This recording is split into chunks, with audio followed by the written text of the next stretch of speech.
Each tee offers challenges across the 35 acres of lakes, ponds, and streams, which come into play on 11 holes. The Blue Ridge Mountains also provide a breathtaking backdrop to Locust Hill. Schedule your tee time today at www.locusthillgolfcourse.com or call 304-728-7300. That's 304-728-7300.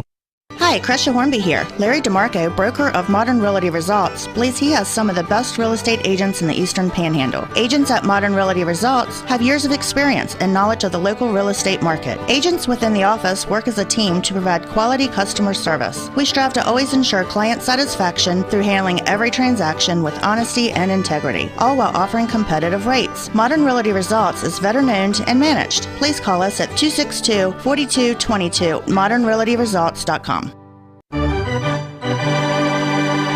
The following is a special sports broadcast presentation of Talk Radio WRNR Martinsburg. Play ball! It's time for the fun and excitement of West Virginia high school baseball. Today's game is being brought to you by Parsons Ford of Martinsburg, The Skinner Law Firm, Laddie's, Trips Flooring, Jambo Construction and Fencing, the Mirius Group of Financial Advisors, Smallwood and Small Insurance, CMA Honda of Winchester, Bechtel Jewelers, Cody's Auto Body, Rock's Local Markets, CMA Toyota Chevrolet of Martinsburg, Orsini's Home Store, Farmers and Mechanics Insurance Companies, WVU Medicine Berkeley and Jefferson Medical Centers, the Mansion Ferretti Law Firm, and by Hagerstown Ford. And now for the pregame show. Let's go out to the field and join our Talk Radio WRNR broadcast team.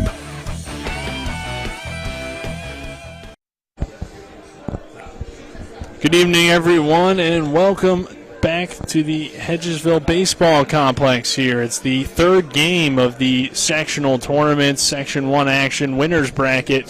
Musselman taking on Hedgesville. The Applemen coming off of a 5-4 win last night over Martinsburg. Hedgesville got a win 2 nights ago over Spring Mills 3-2, both one-run games. And these two teams, the 1 seed, the Hedgesville Eagles, the 2 seed, the Musselman Applemen, to the top teams in the Eastern Panhandle, and similar type of styles. We'll see Tanner Maffey on the mound here tonight for Hedgesville, and Dylan Stevens pitching for Musselman. Nick Verzolini alongside me, Trip Tobin, Kyle McLaughlin. Our cameraman is Braden Schaffner, and back in the studio is Dylan Bishop. And Trip, this is another really great matchup here in Section 1, as the regular season was such a toss-up, and we got another toss-up kind of game here tonight between Musselman and Hedgesville. These guys are going to, we're going to have a great game here tonight, I believe. Just looking over these lineups, going to be a little surprises for the people at home, what they see here as far as what both teams have done with the lineups, and we'll give you some reasoning behind it here shortly. But as far as today's game goes, these two teams just played really well all year long, had some hot streaks, and played against some really good teams, and here they are now. They're going to play each other. The thing about this game is it's not a lose and go home. You still put yourself in a pretty good position, regardless. Since you got to this level, got that first win. That's really big. But to get that second win, it's huge, and it's going to put you in that winners bracket and be forced to get beat twice by a team that comes out of tomorrow's game. So I just believe that tonight we're going to see a lot of guys. I think we're going to see some runs tonight. I bet both these pitchers are really good pitchers, but these offenses are really hard to hold down, so it's just going to be exciting to watch, as always is when we watch EPAC baseball. Yeah, you might be able to see it on your camera right now. One of the changes in the lineup that you indicated, Trip, Baden Hartman hurt his arm last night in the game. We saw him got hit by that pitch. It affected him pitching, and it's affecting him enough that he won't be playing shortstop tonight. He'll be playing first base. Moved him down the lineup. He been in the 2-hole solidly all year long. He's going to bat fifth tonight. I spoke with him in the dugout just moments ago, and he said, he got hit on the outside of that wrist there, on that wrist bone, and it's just really affecting his ability to grip the baseball and the bat as well, he says. So we'll see how that plays out. He's a senior. He's going to give it all he's got. It's sectional baseball, and he's going to get in there and do everything he can for his team, and that puts Jason Myers over on shortstop. a position he hasn't played much this year. But so basically, Jason and Baden have switched places here tonight, and we'll see how that plays out, as the athleticism of Hartman will be missed over on shortstop, of course. But Jason Myers, the junior, is going to fill in there, and he felt pretty confident about it when I talked to him there moments ago. We'll see what happens. Yeah, it should be interesting to see. I mean, typically when we've seen Hartman pitch, McClintock has been over there and short a few times, and Myers has typically only played first this year, so a transition, but two guys that are good athletes and can probably handle that transition, but it should be interesting to see. And then Hedgesville changing things up a little bit from the other night with the catchers. Pedersen's going to play left field, and then Trent Canerium's going to go behind the plate. Typically when we've seen Pedersen get a day off behind the plate, it's been Rivera Sosa back there, but they're going to go with Canerium. And again, it's an interesting decision. Don't really know much about the reasoning behind that. And, of course, Wyatt Levy's going to play third base tonight for Musselman as well, with Dylan Stevens on the mound. So a lot of different guys playing, and this will test the depth of these two teams, which we have really talked about all season as being two of the deepest teams in the area, if not the two deepest teams in the area. Yeah, there's a lot of depth there. Rarely do you see a sectional game on, one night and then a consecutive night later see 3 of your 4 infielders be totally different. And that's what we're going to see here tonight with the Musselman and see how they handle that. As far as the Hedgesville, changing catcher, we're not 100% sure exactly the reasoning, but we do know that Pedersen's bat has to stay in the lineup, so he moved out to left field, and so apparently, and Connor Quinn's bat. Yeah, Connor Quinn's bat in there. So it could be just a lineup where Coach Gross trying to get the most his 9 best hitters in the lineup. It could be a situation where they feel like, Canarium gives them a better chance, back there defensively at the moment. I won't speak on that, but I will say that I've watched these guys hit, and this is a very good hitting lineup per se. With Canarium and Pedersen in the lineup at the same time. So see how that plays out as well tonight.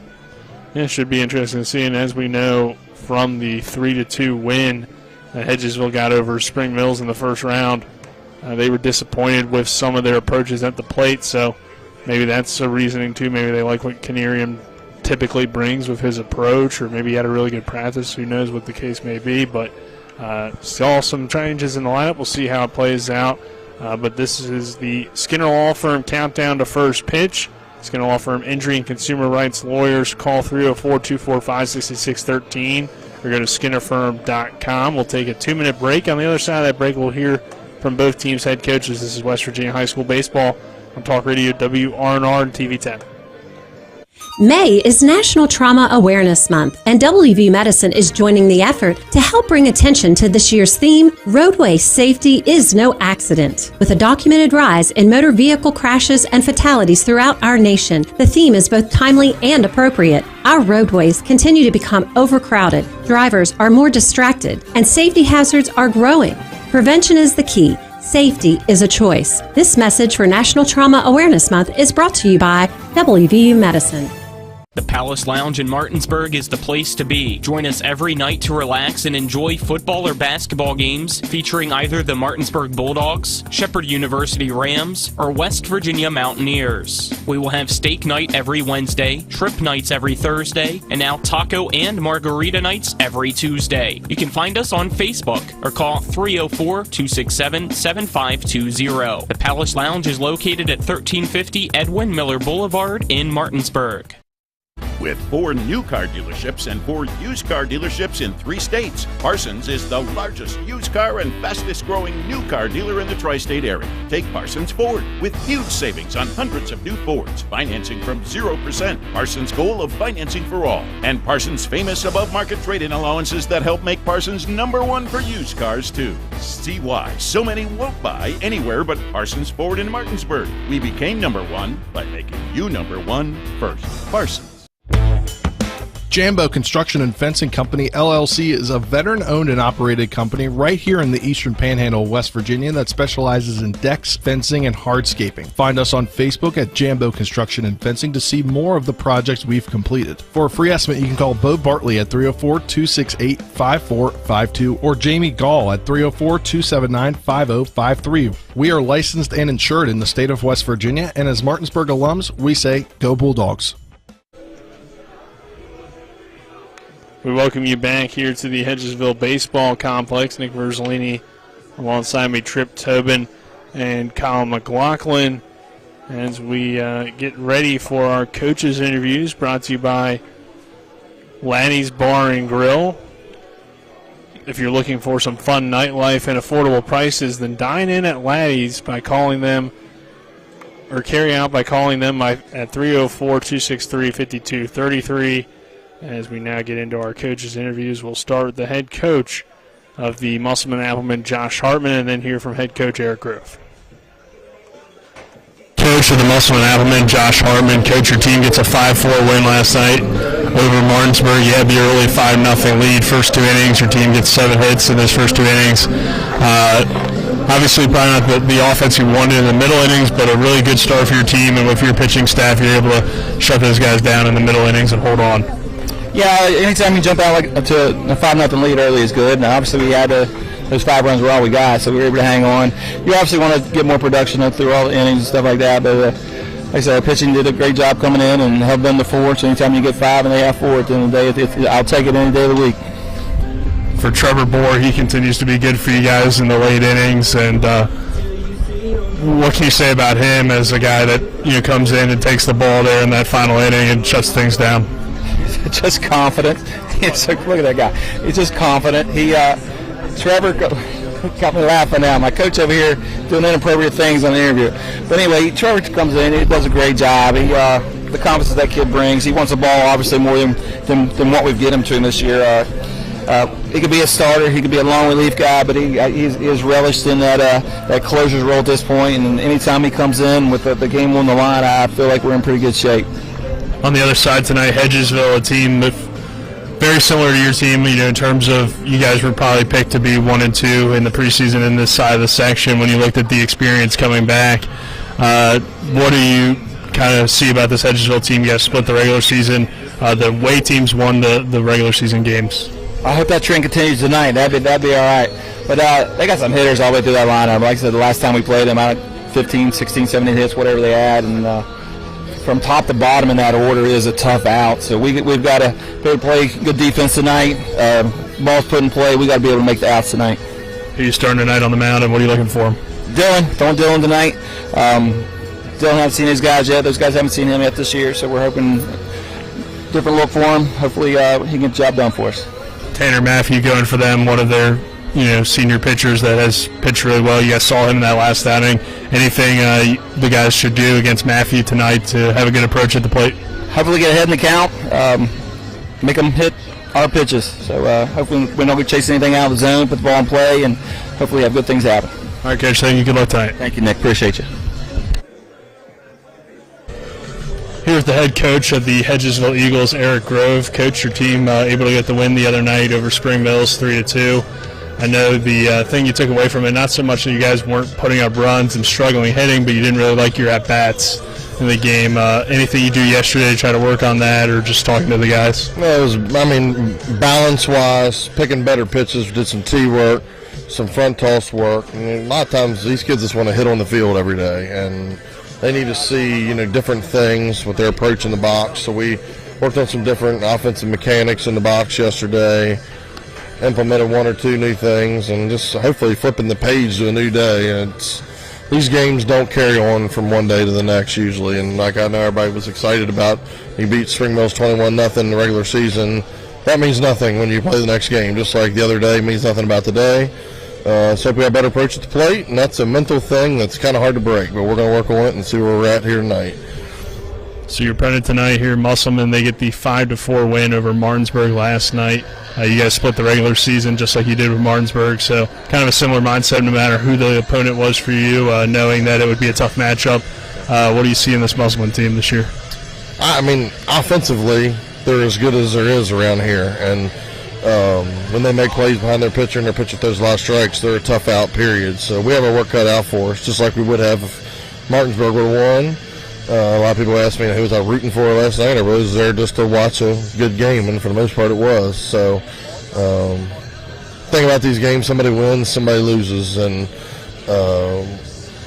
your body of work is more than just one game, and so that's what we have to take into consideration tonight and hope that we have a really good foot to step on tonight.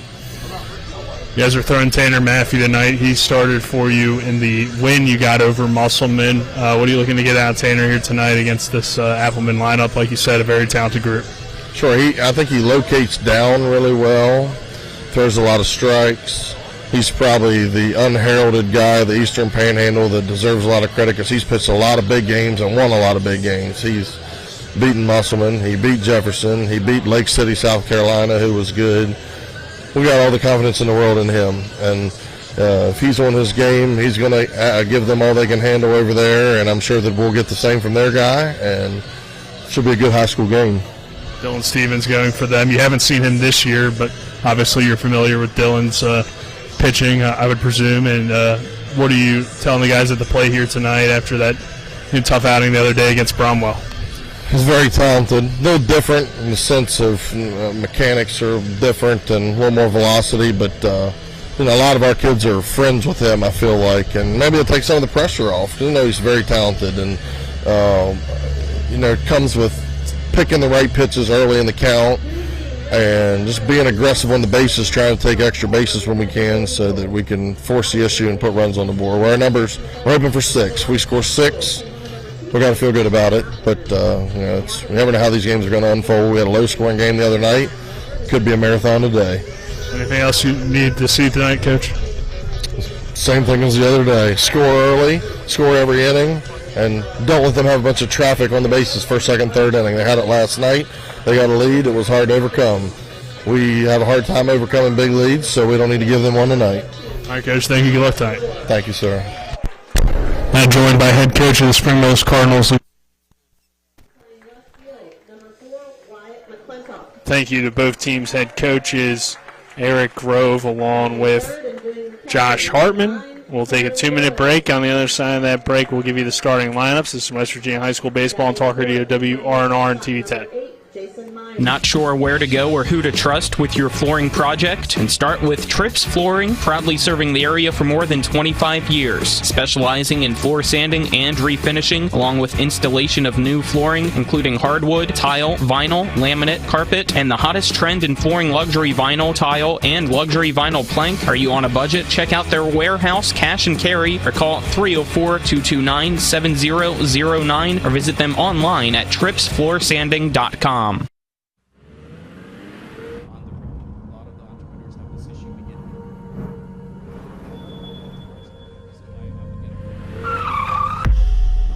You've been in an accident. A distracted driver put texting over safety. Your injuries, loss of income, and medical bills can last a long time, even a lifetime. Our job is to try and secure justice that will protect you and your family for the rest of your life. Mansion Ferretti, when you need justice.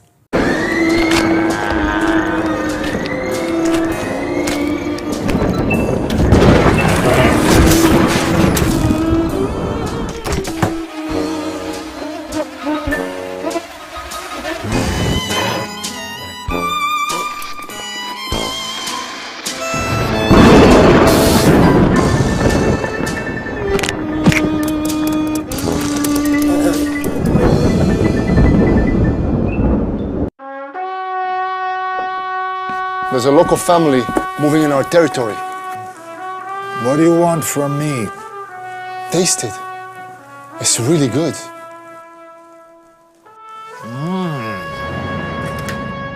We're going to the mattresses. It's not personal. It's strictly business. Leave the guns. Take the pizza. Rock's, now serving hot, fresh pizza to die for. Ow, that really hurt. Welcome you back here to the Hedgesville Baseball Complex. We'll now give you the starting lineups brought to you by Trips Flooring. Not sure where to go to who your trust with your flooring needs? Call Trips Flooring at 304-229-7009 or online at TripsFloorSanding.com. We'll start with the visitors, the Musselman Appleman leading off and playing center field. Number 14, Kyle Lohr. Batting second, the left fielder, number 4, Wyatt McClintock. Batting third, Taryn Boyles. Batting fourth, Jason Myers, playing shortstop today. Batting fifth at first base, number 13, Baden Hartman. Batting sixth, the right fielder, Trevor Bohr. Batting seventh, the pitcher, Dylan Stevens. Batting eighth, the third baseman, Wyatt Levy. Batting ninth, the second baseman, Austin Moberly. And then for Hedgesville, it will be Braylon Connor, Noah Brown, Jackson Arrest, Brett Pedersen, Connor Quinn, Landon Pence, Chris French, Trent Canerium, and Gage Gano. We will take another 2-minute break. On the other side of that break, we'll have first pitch. This is West Virginia High School Baseball on Talk Radio WRNR and TV 10. With 4 new car dealerships and 4 used car dealerships in 3 states, Parsons is the largest used car and fastest growing new car dealer in the tri-state area. Take Parsons Ford with huge savings on hundreds of new Fords, financing from 0%, Parsons' goal of financing for all, and Parsons' famous above-market trade-in allowances that help make Parsons #1 for used cars too. See why so many won't buy anywhere but Parsons Ford in Martinsburg. We became #1 by making you #1 first. Parsons.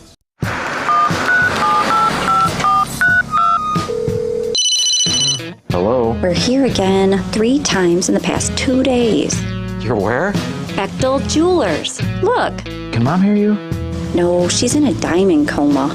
Get her the pendant or I will. Hey, that's my credit card. What? Can't hear you, Dad. You're breaking up. It's going to take more than a crying baby to wake her out of this diamond coma. You're going to need a mega dose of jewelry from Bechtel Jewelers.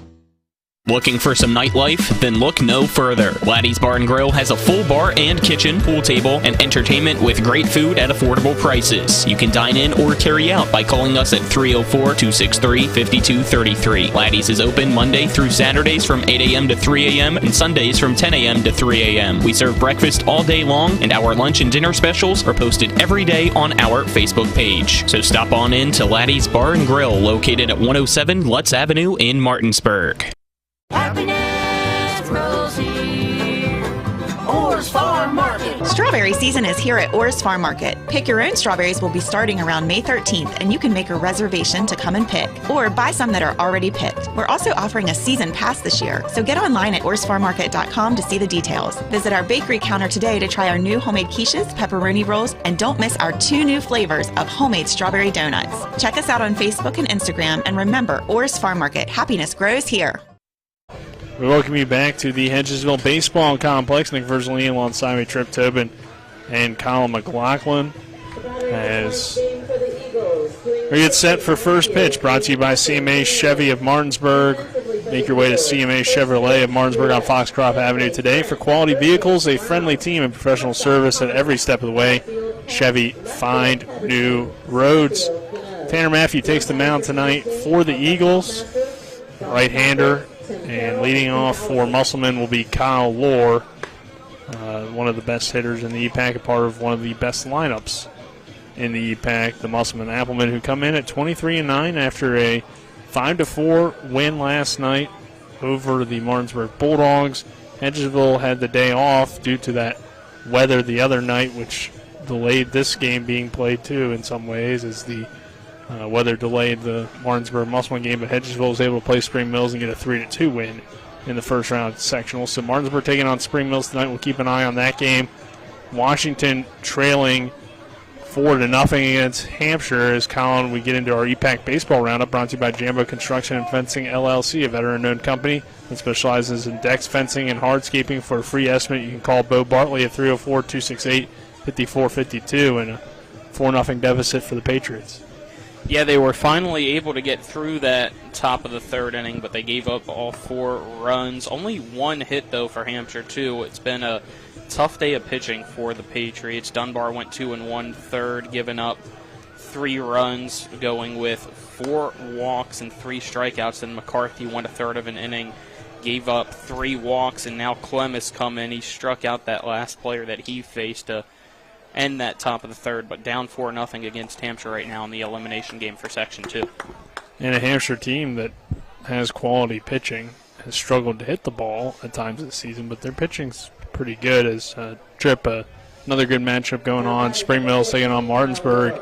No Mike Lupus for the Bulldogs. Could be a tough one with Peyton Girardin, I believe, going for Spring Mills, and Oviedo for Martinsburg. Alter. They're going to go Alter. They went with Christian Alter there at the end. That's the lineup I looked at there, but Christian Alter against Peyton Girardin out there at P.O. Faulkner. So first pitch of the game is a pitch that misses just outside for ball one. Eagles wearing the gold uniforms with the blue numbers, blue letters across the chest, and the gold and blue hat, and along with the blue pants. Musselman in the red jerseys with the green sleeves, green letters, green numbers, gray pants with the no stripe on the pants. So next pitch misses as well, a 2-0 count. Matthews doesn't want to give Lohr a free base here. Want to make him hit himself on here in the leadoff spot. Next pitch from Matthew, again, just misses for ball 3. 7:06 first pitch. Our weather here at first pitch, 76 degrees and sunny. It dropped down into the 50s tonight, but very warm here at first pitch. That pitch hits the zone for strike one. Our weather brought to you by CMA's Toyota of Martinsburg on Foxcroft Avenue, home of the lifetime limited powertrain warranty with every new vehicle that we sell at no additional cost to you. As the catcher, Canerium, is going to come out and speak with his pitcher, Tanner Matthew. Yeah, umpire Buck Hoffmaster said something to Trent Canerium and sent him out there, so I'm not sure what he was seeing or doing that he saw, but Canerium went out to have a little chat with Matthews. So 3-1 count here, a count that Lohr can sit on a fastball.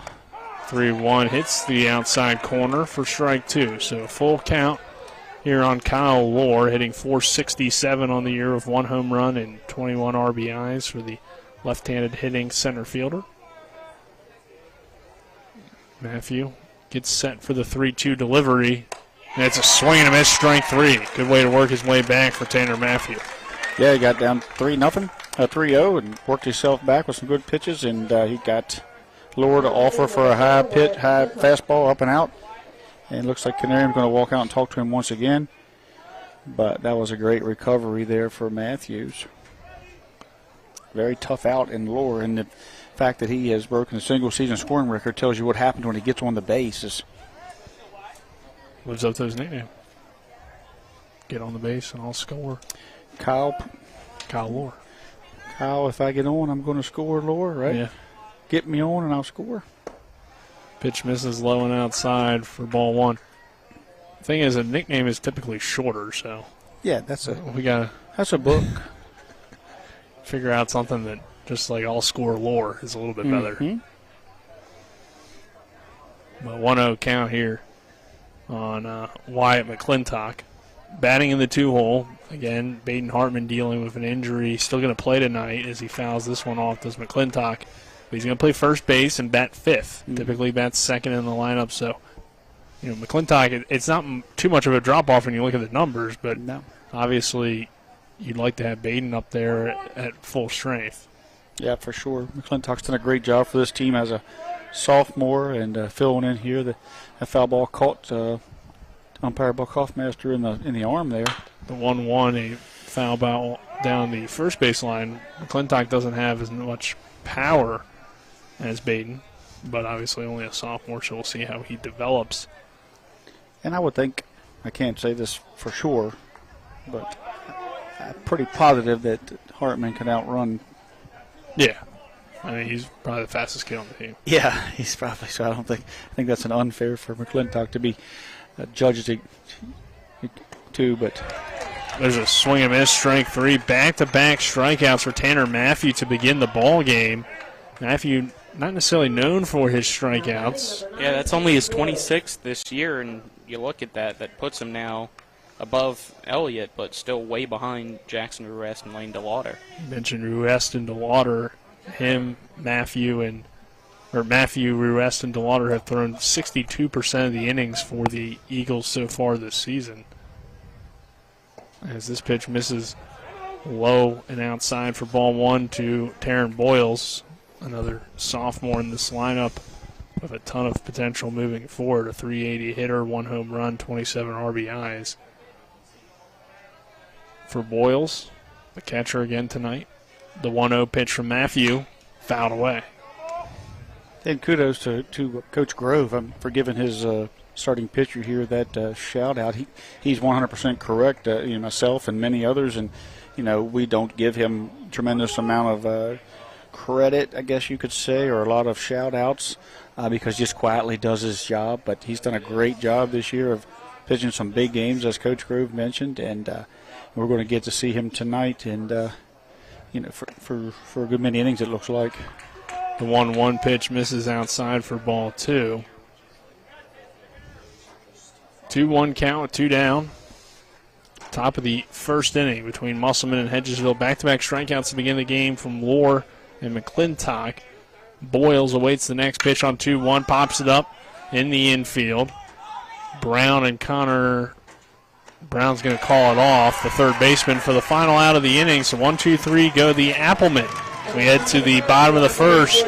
No score between Musselman and Hedgesville. Eagles coming to the plate for the first time here tonight. This is West Virginia High School Baseball and Talk Radio, WRNR and TV 10. Locust Hill Golf Course invites you to historic Charlestown, West Virginia for 18 holes of phenomenal golf. We're just an hour drive from the Baltimore-D.C. Beltway, 1/2 hour from Winchester and Leesburg, Virginia, as well as Hagerstown and Frederick, Maryland. Each tee offers challenges across the 35 acres of lakes, ponds, and streams, which come into play on 11 holes. The Blue Ridge Mountains also provide a breathtaking backdrop to Locust Hill. Schedule your tee time today at www.locusthillgolfcourse.com or call 304-728-7300. That's 304-728-7300.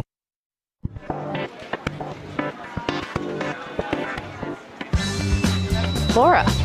Hey, Laura. What's with the sunglasses? Ouch! The word is spreading. Bechtel Jewelers is home to some dangerously brilliant diamonds.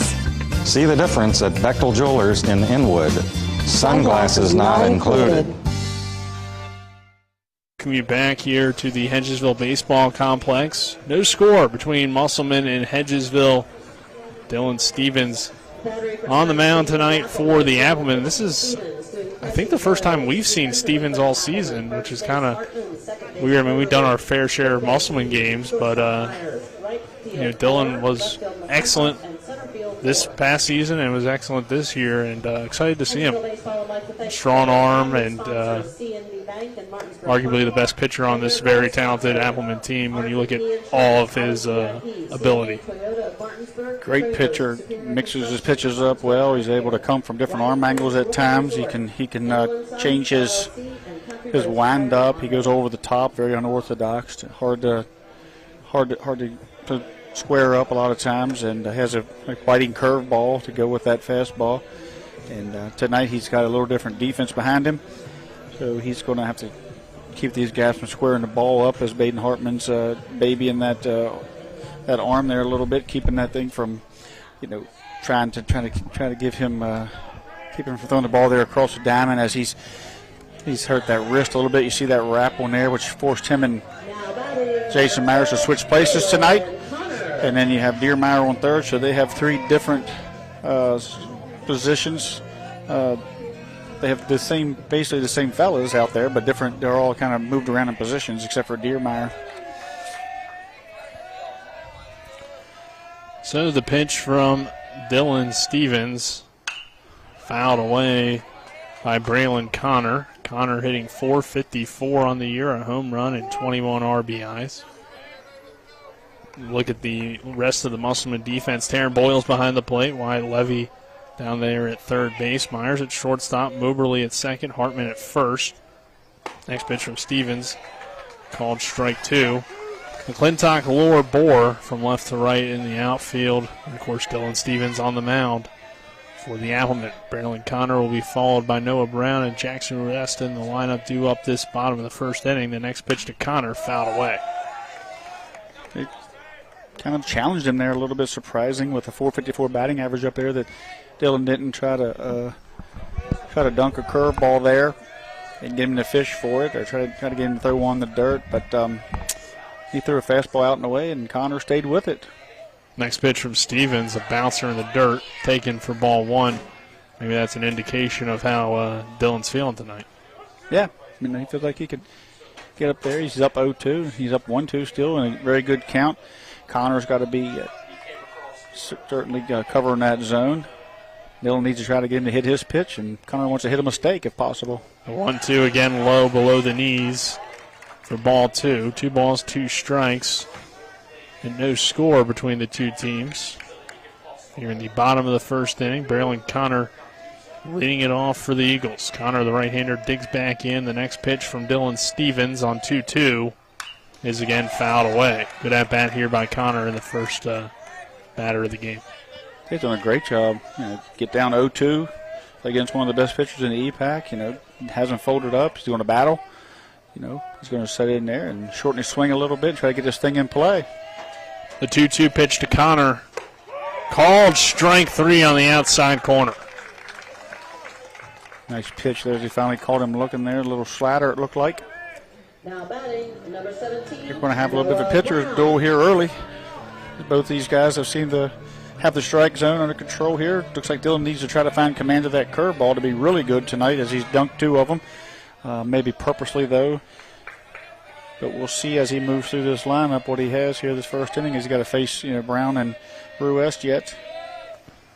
Is this one fouled away by Noah Brown? I believe, actually, now I'm thinking about it, we just saw Dylan last week. I wasn't here, though. So this is the first time I've got to see Dylan this season. We saw him on senior Saturday. night. Yep, seen him on senior night. So the next pitch from Stevens. Pitch low. They're going to say he went around, though, on the check swing by Noah Brown for strike 2. So no 2 count on Brown. The third baseman, 328 average, 11 RBIs. And the next pitch from the right-hander, Stevens, is fouled away again. He's going to go after him. It's not going to be one of those, you hear you at the top of the order, batting. He has a batting average of 454 in the leadoff spot of Connor, 328 with Brown, 367. And then 0-2 counts, and he's just challenging them. He's not trying to throw anything in the dirt or give him to fish too much. On the 0-2, he challenged Connor, and that time he challenged Brown. Let's see what he does here. We talked about the Musselman lineup being so dangerous, but Hedgesville can match them. Maybe not as much power, but still a very good lineup for the Eagles. A great lineup. Both these teams hit. You heard Coach Hartman talk about the 17 hits they put up on the board against Musselman, in one of their matchups this year, so they certainly can get the ball in play and then he get some hits out of it. The 1-2 misses for ball 2.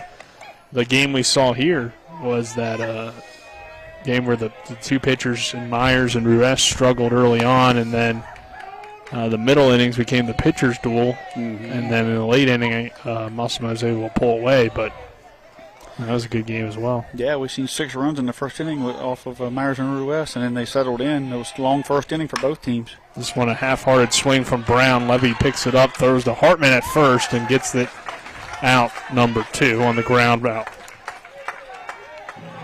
Hartman looked comfortable on that play. Had to jump up a little bit to grab that one, but first base, typically considered the easiest of the infield positions to play, but it's certainly a position where you need a guy that is reliable over there. Baden, I don't know how much he's played it in his career because of probably typically being a shortstop, but looks comfortable over there despite not a whole lot of experience. And when you're a 3-sport athlete and a guy that's played a lot of baseball, and I'm sure he'll be fine. Yeah, I think he'd be fine over there. I mean, he doesn't know all the ins and outs of it, but he's a smart kid, and he'll pick it up. The 1-0 misses outside for ball 2. 2 balls, no strikes. Jackson Ruest coming to the plate, 367 hitter on the year for the Eagles, 25 RBIs. The next pitch to Ruest hit hard on the ground toward the shortstop Myers. Myers to Hartman, and he leaps, and the throw off the bag for out, or not for the out, and that will extend the inning. Yeah. And there we see it. We see the little change in position there. That ball, a little tough top there for Myers. He took it up, got on the heel of his glove, got up into his jersey. He had to kind of throw off his foot. Didn't get much on the throw as far as being able to use his footwork and follow through. He had to get rid of it quick, and it brought Hartman off the bag as Ruest, who's kind of sneaky fast, got up that line. So see how this thing plays out as we go through the night as far as the lineups and the changes in the lineups and the positions of the players on both teams. Yeah, Pedersen playing left field here tonight. Normally the catcher for this Hedgesville team, but playing left. The throw over, not in time on Ruest down there at first base. Connor Quinn in the on-deck circle, the designated hitter. Ruest takes off and will have an easy stolen base as he took off with the ball still. And no, they're going to say it was fouled away. He took off. He had a great jump, and he had that base stolen. That's something that Ruest will do. He will read the pitcher. You know, him and Colin Reed both do a great job of getting jumps, you know, on pitchers by watching their tendencies. And I'm sure he's pretty familiar with Dylan pitching as well, playing Legion with him. There's a swing and a miss, though, for strike 3. 2 strikeouts in the bottom of the first for Dylan Stevens. No score after 1. We head to the second. This is West Virginia High School Baseball on Talk Radio WRNR and TV 10. May is National Trauma Awareness Month, and WVU Medicine is joining the effort to help bring attention to this year's theme, Roadway Safety is No Accident. With a documented rise in motor vehicle crashes and fatalities throughout our nation, the theme is both timely and appropriate. Our roadways continue to become overcrowded, drivers are more distracted, and safety hazards are growing. Prevention is the key. Safety is a choice. This message for National Trauma Awareness Month is brought to you by WVU Medicine. And the streak continues! CMA's Martinsburg dealerships continue to knock out the competition with their competitive pricing, extensive selection, and lifetime powertrain warranty. With over 450 new and used vehicles in stock and on the way, CMA won't leave you waiting on a bench. That's right, CMA's Martinsburg dealerships are once again the most valuable dealers in the area. For the strongest and deepest lineups, visit CMA's Martinsburg dealerships online at martinsburg.cmacars.com today. And good luck to all Panhandle High School student athletes. We welcome you back here to the Hedgesville Baseball Complex. No score between Musselman and Hedgesville as we head to the second inning. It is the 4, 5, 6 hitters due up for the Appleman, Myers, Hartman, Bohr due up. Jason Myers playing shortstop this evening, followed by Hartman playing first base and Trevor Bohr playing right field as usual for Bohr, but the changes defensively for Musselman. Tanner Matthew on the mound. Good first inning, 2 strikeouts and a fly out in that 1-2-3 inning. And we'll see what Myers can do here going up against Matthew. The right-hander steps on the rubber, and we begin the second inning.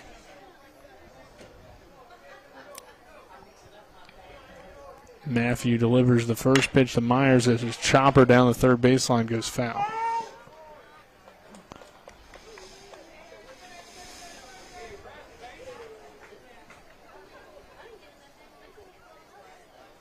See Baden Hartman over there is on deck taking some swings. It's going to be interesting to see how he swings the bat if he's struggling gripping the baseball to the point where he couldn't make the throw across from shortstop. I certainly can't believe that it wouldn't affect his swing much. You know, it would have to have some issues.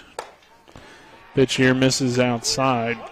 I always find it interesting that when a guy is limited with his throwing, they can still hit. Yeah.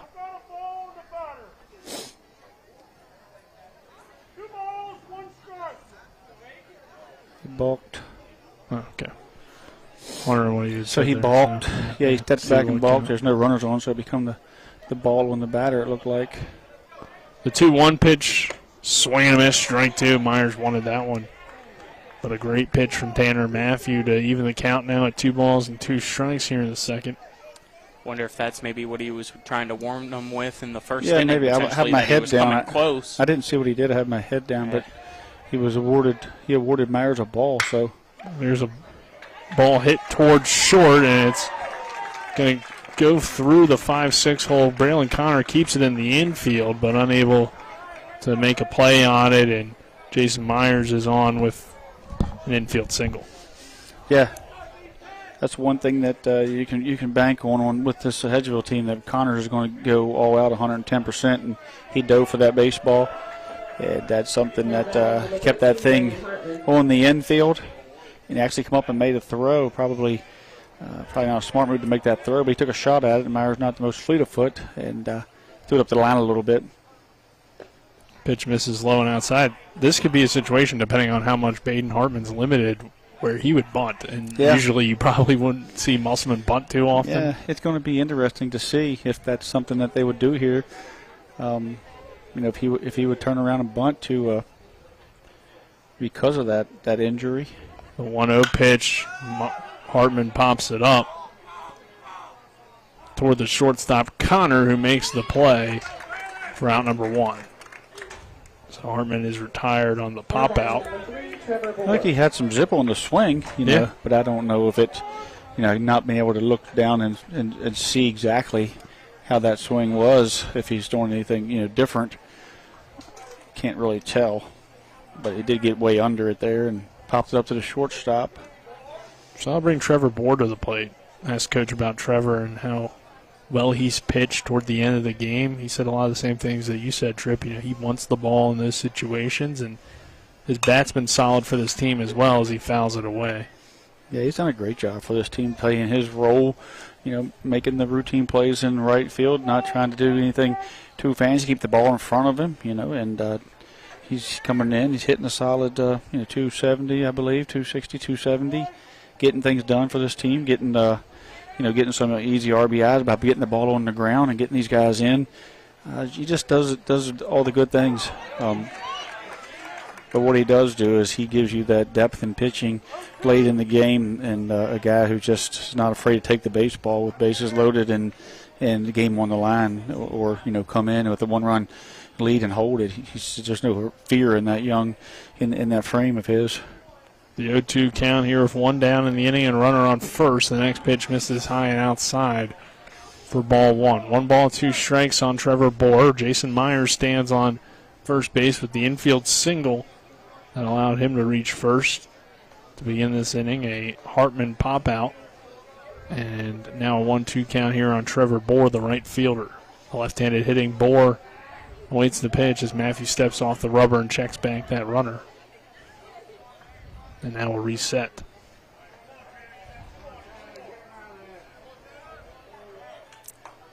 Myers takes his lead off first base. Matthew looks into his catcher Canerium and delivers. This one slapped foul.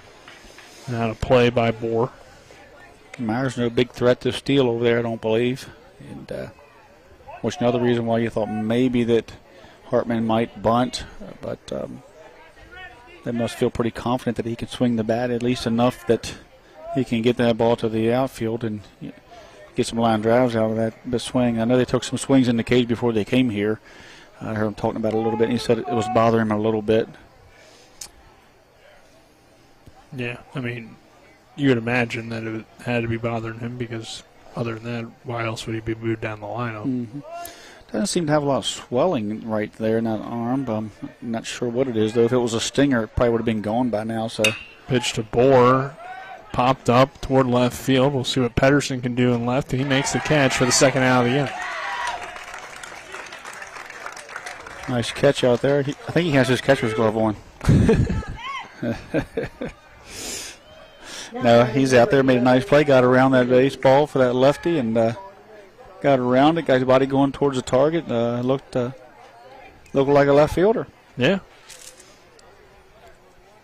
I'll bring Dylan Stevens to the plate. Stevens picked up his 14th RBI of the season last night, helping Musselman get that 5-4 win over the Martinsburg Bulldogs, doing the pitching here this evening. And he awaits the pitch from Matthew, and he takes it low and outside for ball 1. Myers on first after the leadoff single here in the top of the second inning. No score between Musselman and Hedgesville. Matthew again resets the right-hander. Delivers the next pitch, and it's low for ball 2. So Musselman, Wyatt Levy on deck, in the 8 hole. And, of course, Austin Mobley there in the hole. And so seeing what Dylan could do last night with that, drive to right center field. Next pitch to Stevens. He hits this one into right center field. Now we get down for a base hit. Runner and Myers is headed into third. The throw not going to be coming from Braylon Connor to the cutoff man. And Musselman, with 2 outs in the inning, has runners on the corners with Levy coming to the plate. Should get a runner here for the pitcher. Like number 10.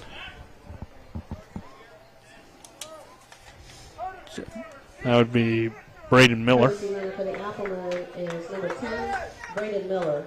So Miller will run for Stevens, our courtesy runners, courtesy of the Berkeley Post 14 Hornets, the premier Legion team in the area, with runners on the corners for the Applemen. Levy coming to the plate with a runner on third and Myers. And now the courtesy runner and Miller at first base. No score. Musselman trying to get on the board. Yeah, Musselman has the runners on the corners here now. Pitch here. High and inside for ball 1. Last night, Musselman was able to steal a run on a little bit of a controversial play. As they went to second, they got thrown out at second, but the throw was kind of, the runner got under the first tag, they got through the bag, and then the run was able to come home and touch the plate, according to Tim Carroll.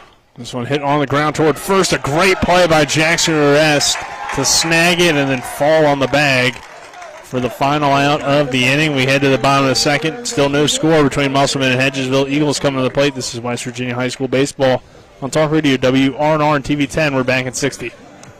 With 4 new car dealerships and 4 used car dealerships in 3 states, Parsons is the largest used car and fastest growing new car dealer in the tri-state area. Take Parsons Ford with huge savings on hundreds of new Fords, financing from 0%, Parsons' goal of financing for all, and Parsons' famous above-market trade-in allowances that help make Parsons #1 for used cars too. See why so many won't buy anywhere but Parsons Ford in Martinsburg. We became #1 by making you #1 first. Parsons. Jambo Construction and Fencing Company, LLC, is a veteran-owned and operated company right here in the Eastern Panhandle, West Virginia, that specializes in decks, fencing, and hardscaping. Find us on Facebook at Jambo Construction and Fencing to see more of the projects we've completed. For a free estimate, you can call Bo Bartley at 304-268-5452 or Jamie Gall at 304-279-5053. We are licensed and insured in the state of West Virginia, and as Martinsburg alums, we say, go Bulldogs. We welcome you back here to the Hedgesville Baseball Complex. Nick Verzolini alongside me, Trip Tobin and Colin McLaughlin.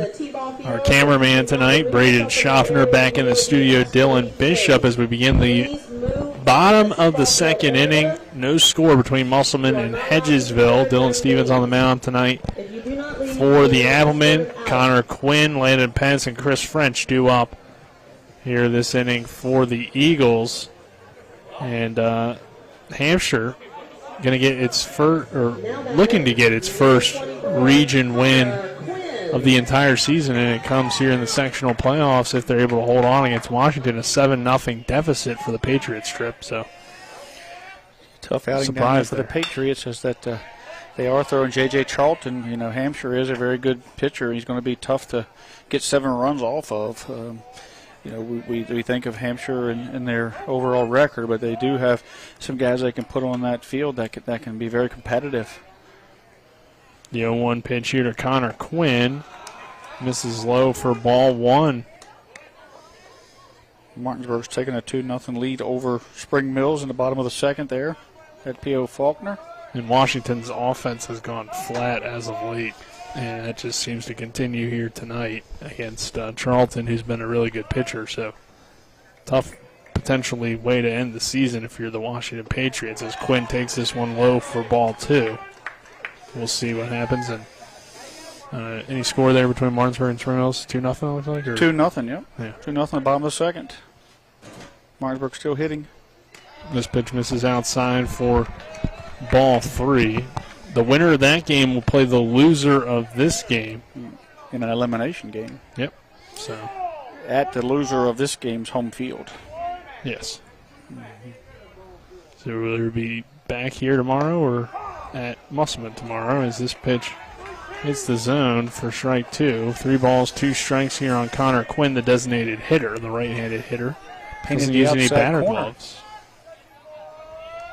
The 3-2 pitch from Stevens, a swing and miss, strike three, but it gets away from the catcher Boyles. The throw down to first will not be in time, so on the drop third strike, Connor Quinn is standing on first base. He offered for a 3-2 pitch, clearly bounced in front of the plate. Nothing really that catcher Boyles could do there. Actually took him a little while to figure out where exactly it went. Got over his head, got back here to the backstop, and the left-handed Quinn was off and running. And plus, actually, when Boyles picked the ball up, he had a really bad angle trying to get the ball to first. It's Quinn's big body there. Pence lays up a bunt. It's popped up. The throw to first with a double play goes into right field. Tracking it down is Trevor Bohr, and Boyles rushed that throw. He had a little bit more time, I think, to potentially get Quinn, because Quinn was about halfway to second base, maybe a little bit less than that, but certainly Quinn did not read the ball down there. It got up. Boyles had an easy double play. Come out, did a great job of making the catch. Turned and threw a bullet to second base or first base, and it just got over top of the head of Baden Hartman there as it was offline and got into right field. So it allowed Quinn to come back, tag up, and move up. So in some ways, the bunt works to perfection for Hedgesville. Moved him up. Wasn't how you planned on it, but I think they practice it that way. Yeah. That's a new way of doing it. Mm-hmm. This one ripped into left field, but playable for the left fielder McClintock, and he makes the catch for out number 2. As flying out there was Chris French. Now I'll bring Trent Canerium to the plate. Canerium has been up and down this lineup and in and out of the lineup for Hedgesville. He's definitely shown some success at times, but on the year hitting .239 with 10 RBIs. Doing the catching this evening. It's the first time I've seen him catch. Usually it's been Pedersen or Rivera Sosa, but Coach Grove going into his bench a little bit and using Canerium as a catcher. Yeah, we've seen Canerium early in the year, had some really big hits at some walk-off hit, I believe, in a game we watched. Go-ahead hit against... just a great, had a great start. Then I think it was the Martinsburg game, maybe? Yeah, I believe it was. And then, we don't see him much, from there as far as, tracking the team or being able to follow it live. And, next time we see him, he's kind of not in the lineup. So he's had an up-and-down year, and that happened with young guys. It's just, that just happens. The 2-0, hit hard. Lohr charging in from center field, and Kyle Lohr is there for the final out of the inning. So no damage done despite some errors by the Appleman defense on a drop third strike and then a throw down, but they still are able to strand the runner and head to the third inning with no score between Musselman and Hedgesville. This is West Virginia High School Baseball and Talk Radio WRNR and TV 10. The Honda HR-V, CR-V, Pilot, Passport, and Ridgeline. They all have one thing in common. They never back off from a challenge. Available with all-wheel drive, the Honda SUV lineup has the performance you can count on and the capability to amaze. It's no wonder Kelley Blue Book's KBB.com named Honda the 2022 Best Value brand. CMA's Honda of Winchester, 3985 Valley Pike. CMA, moving lives forward. Based on 2022 brand image awards from Kelley Blue Book, visit KBB.com for more information.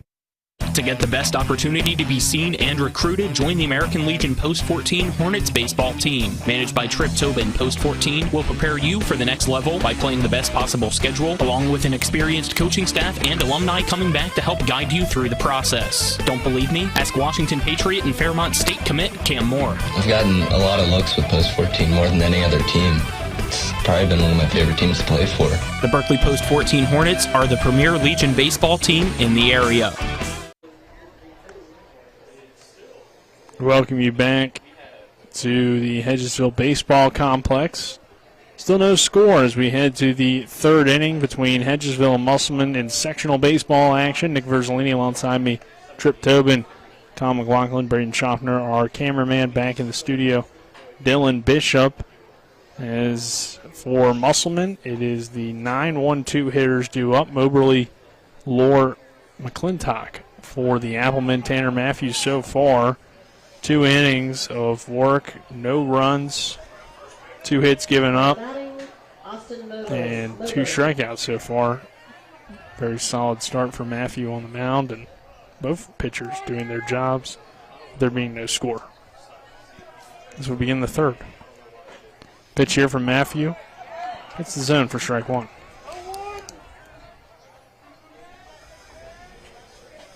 Has yourself a little pitch and duel here. I expected some runs to be scored here tonight with these two lineups, but these two pitchers, they're doing a great job of shutting down these lineups the first time through. There's a foul tip by Moberly. Moberly hitting .246 on the year, 13 RBIs. Been a contributor all season long out of the 9 spot.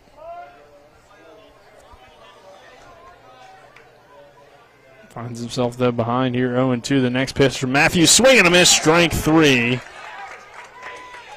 Third strikeout of the night for Tanner Matthew. He continues to roll out there on the mound. Matthews, again, like Coach Grove said, doesn't get the credit that he deserves. You know, he just does a quiet job out there. He's kind of a PO, a pitcher only, and comes in, does his job. He runs, you know, on his days off of pitching, but he has just really made this Hedgesville Eagle team very solid, you know, day in and day out with that. They have 3 or 4 solid guys that can go on the mound. Yeah, and Matthew actually did homer the other day, too. Yeah, he homered in senior night here. Has the ability to hit, but I mean, this is a team of so many guys that can hit in this lineup. If you're not consistently hitting, it's tough to find at-bats for you. If you got other guys hitting the ball really well, and Tanner hasn't had necessarily a bad season at the plate, but not his strength. And he did homer, though, the other day, so that was cool to see. Mike Nichols hit a home run as well. This team has power, has a lot of talent, and it's...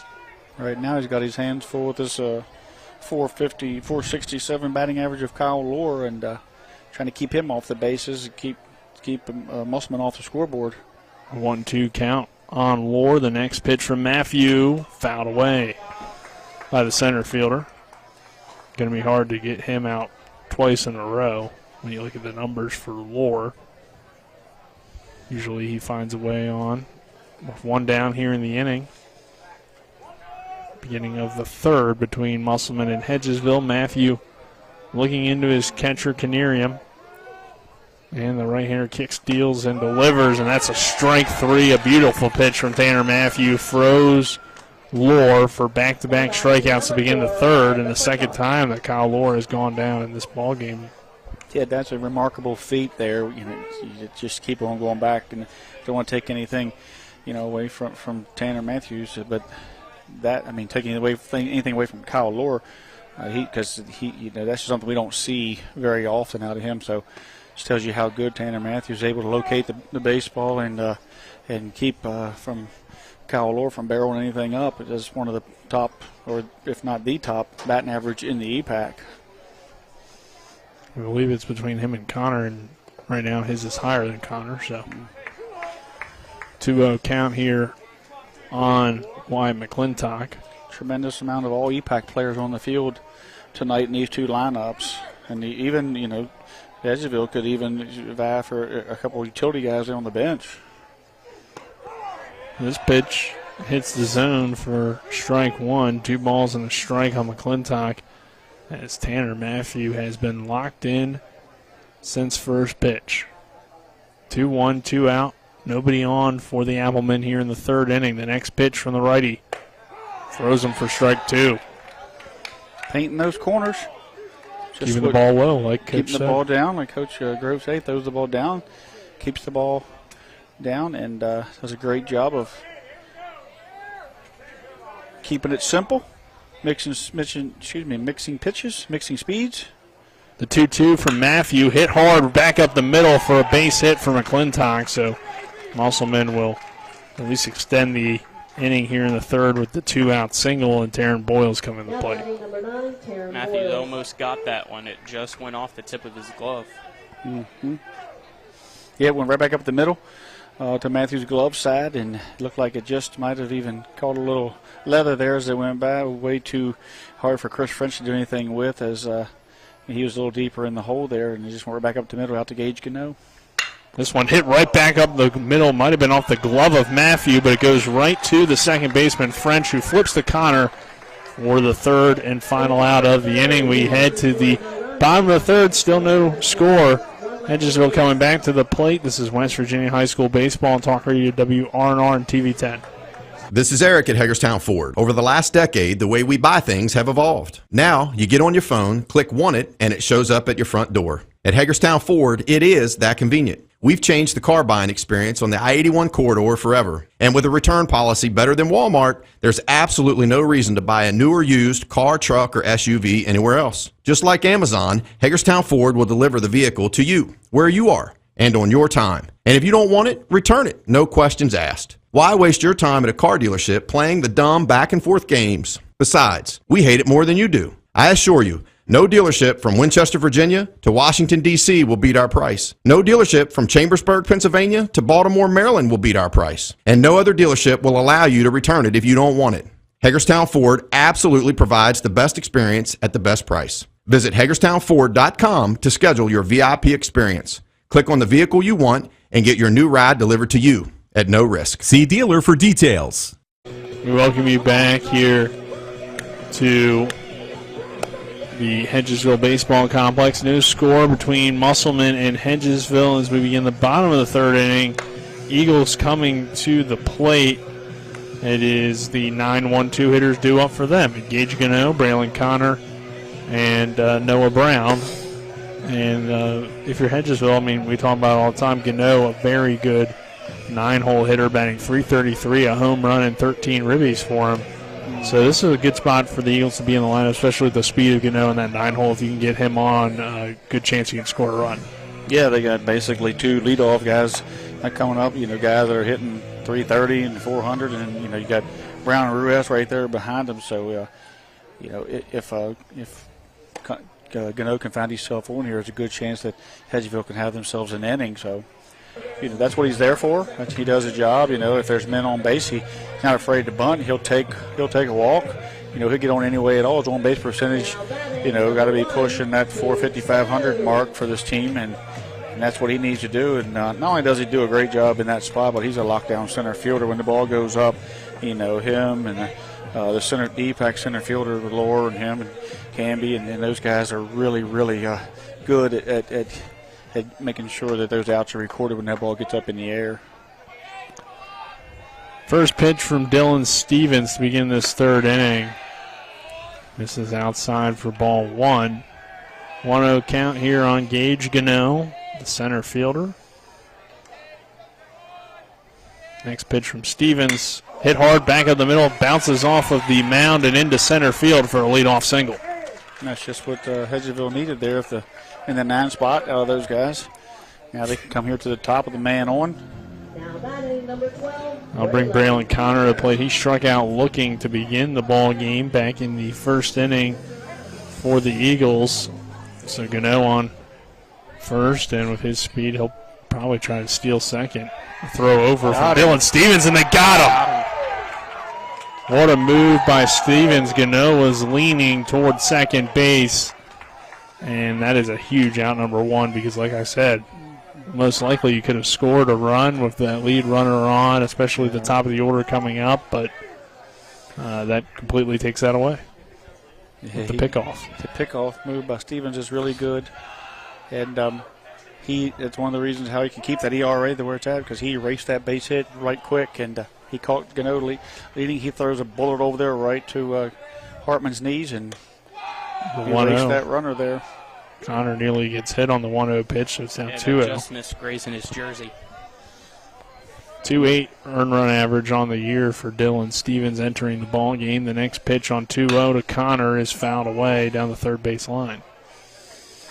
Martinsburg's up 5-0 now, and bottom of the third, Carson Buber led off with a triple, and then good news for Michael Lupus. He was able to hit a single to score him, so he's starting to kind of get back in the groove there a little bit. Not able to throw yet, still in the DH role, but just good news for that young man. He's able to contribute in the sectionals after that injury that's sidelined him and sort of kept him from at his full potential.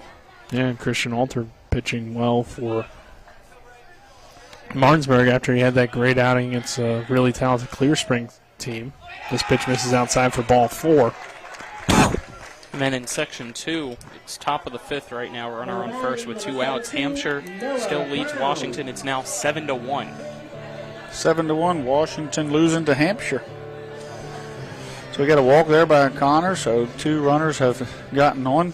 One was erased by a pickoff after a base hit from Gano. Now you have a walk to Braylon Connor with the top coming up. So Noah Brown fouls it away. The number 2 hitter in the lineup.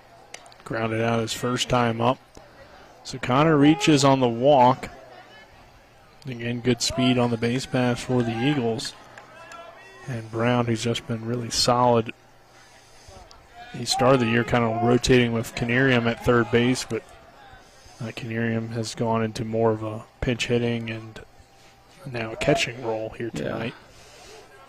As Brown is kind of locked down third, the 0-1 fouled away by Noah Brown. And for both Canarium and Brown, last year Riley Bubb was that third baseman, but he got hurt, so they were able to get some significant playing time a year ago. So they've picked up some experience. And that was big coming into this year. That was really big because they come out, running with Canarium and Brown, able to secure that spot. Here's a ball hit hard on the ground, getting Myers in motion with the runner Connor taking off. He'll stand in at third base. Some trouble with it in center field from Lohr. Throw gets away. Stevens goes up the line to field it. That allows the runner to advance to second, and Noah Brown and Hedgesville was holding Braylon Connor, but with the way Lohr struggled to get that ball out and then the throw, they would have been able to score. They actually weren't holding him. He was sent. He slipped while rounding third base, slipped and fell and had to go back. Yeah, he slipped, and then Lohr just kind of cut it loose after struggling with gathering in out there. They were sending him on the ground ball as it was a hit and run as Myers ran over to cover second, and the ball was hit right back where he was in that hole, and just a great hit and run play there. Rest pokes this one down the third base line, but foul. I think Musselman did that exact same thing to Martinsburg last night to get a. Then the throw came in, up the line there, and Dillon does all he could do to get up there and corralled. He had to slide, but Ruest is a very smart hitter here. He'll try to lift the baseball. Ball gets away from the catcher, Boyles, and that allows Braylon Connor to sprint home for the first run of the ball game. It is 1-0 Hedgesville here in the bottom of the third. Yeah. And that's how you move them around, So you had a base hit there, a walk and a base hit, a little misplay of the ball and threw it up the line. Now you got a man on third with one out. And Ruest, he's smart. He'll try to lift this baseball to get this run in. Next pitch to Ruest misses outside for ball 2. I would be surprised if if he doesn't get himself an RBI here with his ability to control the bat. And Stevens knows he can't throw the ball in the dirt again, so that's going to force him to elevate the ball a bit. And if he can get it up, keep it up in the air, that's going to give Jackson an opportunity to lift the baseball. 2-1 pitch from Stevens, misses outside for ball 3. 3 balls, 1 strike on Jackson Ruest, the left-handed hitting first baseman with a runner in Noah Brown standing on third base, and a 1-0 lead now for Hedgesville here in the third inning. The next pitch to Ruest fouled away. Bring the count full to 3 balls and 2 strikes. Jackson. I think he wasn't looking for that fastball. He kind of got behind on it. He wasn't setting on that 3-1, which he should have been. A little surprising, and I think he kind of made a little late decision to take a hack at that. Ruest reached on the error his last time up. The next pitch here on 3-2. Hit towards short. Myers right there to snag it for the second out of the inning. Yeah, that's why you bring the infield in, perfect right, placing, perfect placing for Myers as the ball was line drive right at him. So Musselman got a little bit of a lucky break there as the ball was hit right at any place else. It's not hit right at a fielder. That's a clean base hit as it was hit on the screws there by Ruest.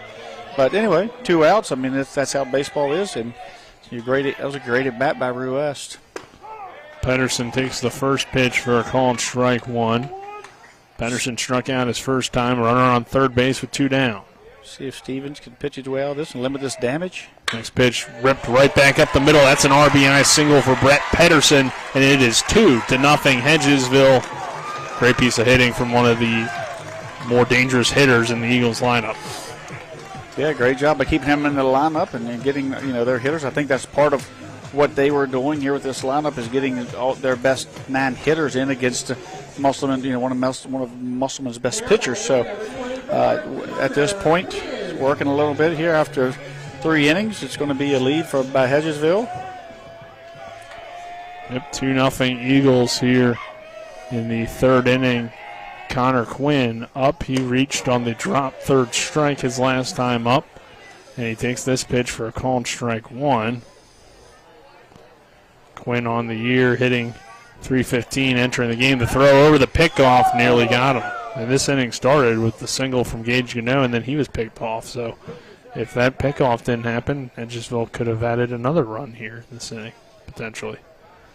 But it did, so little things making differences. Quinn hits it toward Myers at short. That eats him up.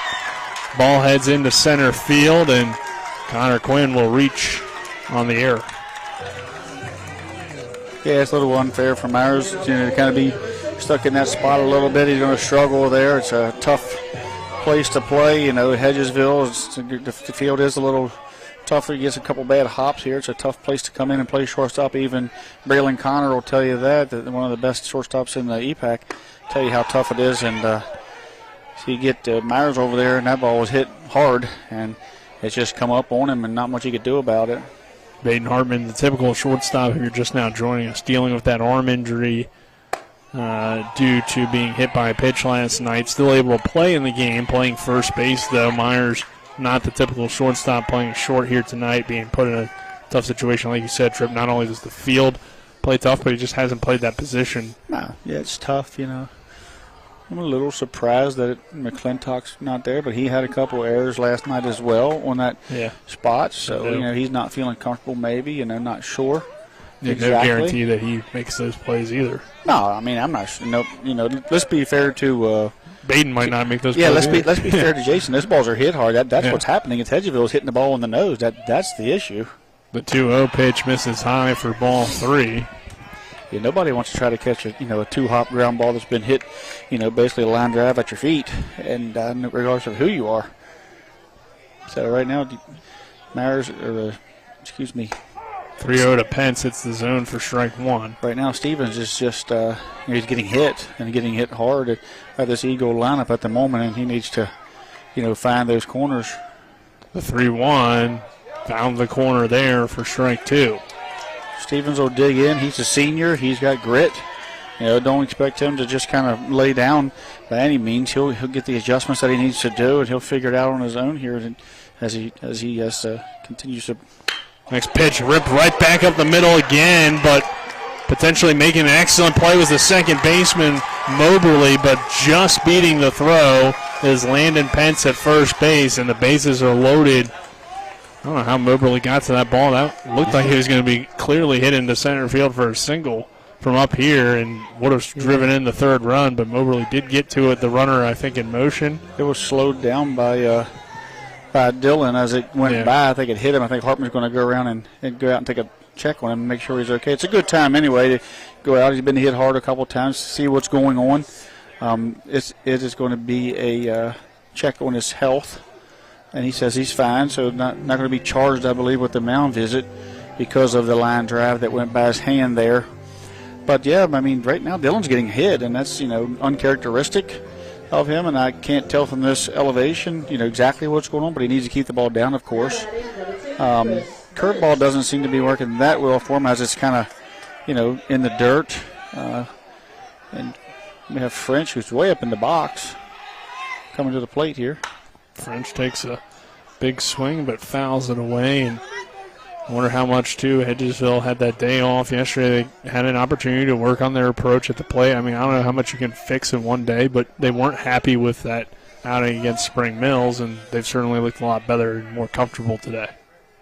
Part of it is hitting is contagious. The 0-1 hit into left center field. That will get down for a base hit. 1 run is in to score. Second one coming home. The throw from Kyle Lohr throws out Connor Quinn at the plate for the final out of the inning, but the Eagles do add another. It is 3-0 Hedgesville as we head to the 4th. This is West Virginia High School Baseball on Talk Radio WRNR and TV10. We're back in 60 seconds. Hi, Crescia Hornby here. Larry DeMarco, broker of Modern Realty Results, believes he has some of the best real estate agents in the Eastern Panhandle. Agents at Modern Realty Results have years of experience and knowledge of the local real estate market. Agents within the office work as a team to provide quality customer service. We strive to always ensure client satisfaction through handling every transaction with honesty and integrity, all while offering competitive rates. Modern Realty Results is veteran-owned and managed. Please call us at 262-4222, modernrealtyresults.com. Remember when you were a little kid and saw your first deer? Oh, how cute. As an adult, maybe you've had a different experience. Where'd that come from? Bambi mess up your dream machine? Call Cody's Auto Body today at 304-901-4777 and get the work done right the first time. Cody's Auto Body, 851 Wilston Street in Martinsburg, has a team of auto body professionals with a lifetime of experience putting your ride back together again, regardless of how it got that way. Cody's Auto Body. To the Hedgesville Baseball Complex. It's 3-0 Eagles over the Applemen as we head to the fourth inning. And a good inning for Hedgesville. 3 runs on 5 hits. Final out there at home on a good throw from Kyle Lohr to home plate to get Connor Quinn rounding third. But overall, something we don't see very often. Hedgesville was able to hit the ball hard off of Dylan Stevens. Yeah, Stevens is giving up some, looks a little flat here. Can you get in there and get some adjustments? It's only 3-0, but the way Hedgesville's hitting the baseball looks like Musselman of last night, the way they come out jumping and scoring. But Martinsburg was able to fight back, and don't expect the same thing out of Musselman here with that fast scoring attack that they had. But they have to figure out Tanner Matthews, as he has been just phenomenal on the mound here, keeping the ball down, painting the corners, changing speeds. On the other side, Dylan Stevens has found a lot of the plate, even in good counts. Has been hit, with the guys had 2 strikes, haven't been able to put them away. So, some adjustments need to be made there and kind of figure out what's going on. And we don't see any really activity in Musselman's bullpen. So Myers hits this one hard down the third baseline. That is a fair ball. Jason Myers is rounding first. Myers trying to get the second of a stand-up double. So that gives the momentum back to the Applemen here potentially. We'll have a leadoff double after a 3-run inning on 5 hits for Hedgesville, and Baden Hartman coming to the plate now. Yeah, that's exactly what Musselman needed there. They needed to get the fire going. That's what you want to do. You want to respond. When the other team scores, you want to respond. And Musselman's looking to do that right this inning. I almost thought it was going to be even more dangerous than it was because Peterson didn't grab the ball originally, slipped and fell while trying to grab it too the second time. Hartman a big swing and a miss for strike 1. Baden injured, so dealing with that wrist injury, and their trip looks like he kind of let go of the bat on the fall through. Yeah, he looked like he's taking his top hand off a little bit on that pitch. It was up, so we'll kind of watch it a little bit. Next pitch fouled away. 10-0 Martinsburg. So looks like the Bulldogs will advance to play the loser of this game, presuming that score is able to hold there. Runner on second base. What inning we in? The 3rd inning? Is that what this is? Mm-hmm. Bottom of the 3rd. So Springfield still has a chance to at least extend the ball game, but Martinsburg certainly looking good tonight against the Cardinals. It looks like Baden is kind of bottom hand swinging, kind of taking that top hand off as it comes through, so it does appear to be bothering him a little bit. The bat speed's still there, but just at contact here, it appears that he may be letting off a little bit. The 0-2 hit right back up the middle, and an excellent play by Braylon Connor to keep it in the infield and save a run. Yeah, good belly play by Braylon Connor. He got down on his belly, got dirty, dove for it, and that keeps the ball in the infield. Keeping the ball in the infield does not allow Jason Myers to come from second to score on that. But that just goes to show you how good of a hitter Hartman is. I would go venture to say that he's 60%, 70%. Strength at the plate there, but he's able to get the ball through the middle and use that speed, and that's why he's still in the lineup. Yep, able to get a hit. He could have got an RBI, but Connor's defense prevents that. So Trevor Bohr and the Applemen starting to hit Tanner Matthew a little bit as Bohr comes to the plate. He reached on an error last time up with runners on the corners. The pitch from Matthew as Bohr shows bunt, gets a good one down the right field line. Matthew can't scoop it, and everybody's safe. A run comes in to score, and Myers, as Trevor Bohr will pick up a single and an RBI. Yeah, a great time to bunt right there. You got to, Ruiz has to hold the runner. Left-handed batter, bunt the ball down the first base line with men on first and third. It's just nobody really has a chance to make a play there except for the pitcher, and it's just a beautifully placed bunt. Yeah, a great call by Coach Hartman. I love bunting first and third because it takes the corners basically out of the play for the most part, and it gives you a chance to get on base.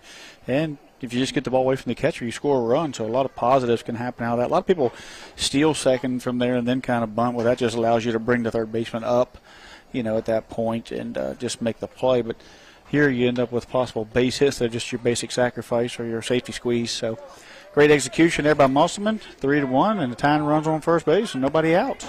Yeah, and Board being a lefty, too, has a little bit closer distance to run down the first base line. So that helps, even though he's not necessarily the fastest guy in the lineup. He'll hustle and put an excellent bunt together there to get him on base as Stevens now turns around to bunt and the pitch misses outside. So Musselman trying a little bit of small ball, not their typical approach, but the way Matthews pitched, you got to find ways to get back in this game with it now being a 3-1 deficit. Kind of surprising us with them going with the small ball approach here. It's a great time to bunt. it is a good time. Pitch to Stevens, hits the zone for strike one. 1 ball and a strike on Dillon. Runners on first and second for the Appleman. Hartman on second. Bohr on first. 3-1 our score here in the fourth inning, top of the fourth between Hedgesville and Musselman. Stevens turns around a bunt, lays it down the first base line. Another well-executed bunt. Ruiz only can go to first. And Stevens advances the runners on the fielder's choice. Yeah, nice job there by Stevens moving him over. Now you got the tying run on second. And, you got an opportunity here to get something done here. Levy will come to the plate. Just one out. Yep.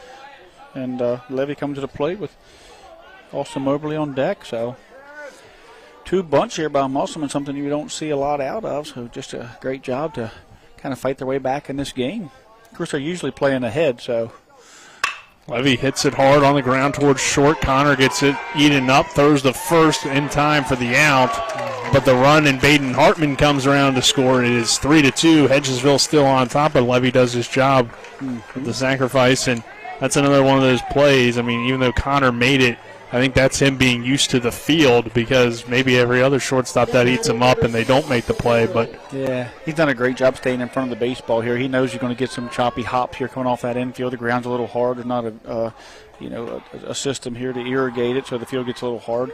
And it's just been he did a great job. But credit to Levy, he took the easy RBI, and credit to Stevens for getting the runner over to third. Moberly takes the first pitch high for strike one. Runner on third and Bohr. 2 down now in the inning, and Moberly he struck out his first time up.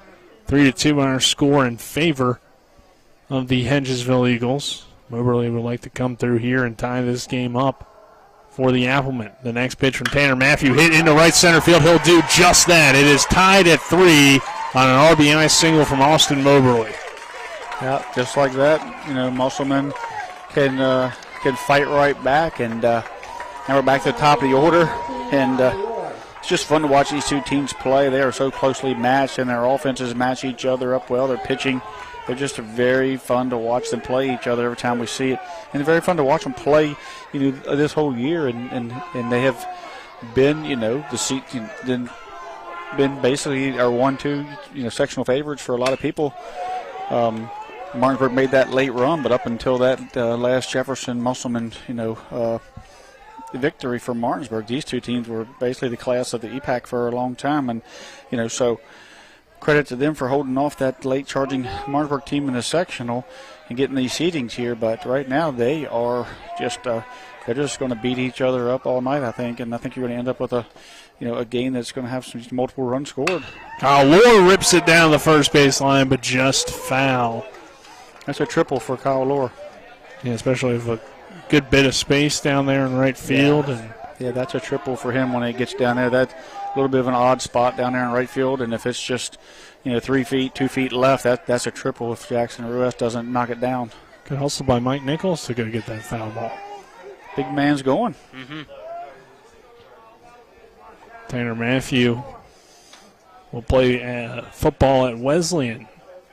And he's on the mound, delivers the pitch. Runner takes off. The throw not coming from Canerium. Excellent job down there at first by Moberly to read it and take the stolen base. And now Lohr has a runner in scoring position. Yeah, he read it. Matthews didn't give him a look. He was going. And not even a shot back there for Canerium. Not a shot for anybody. The next pitch to Lohr.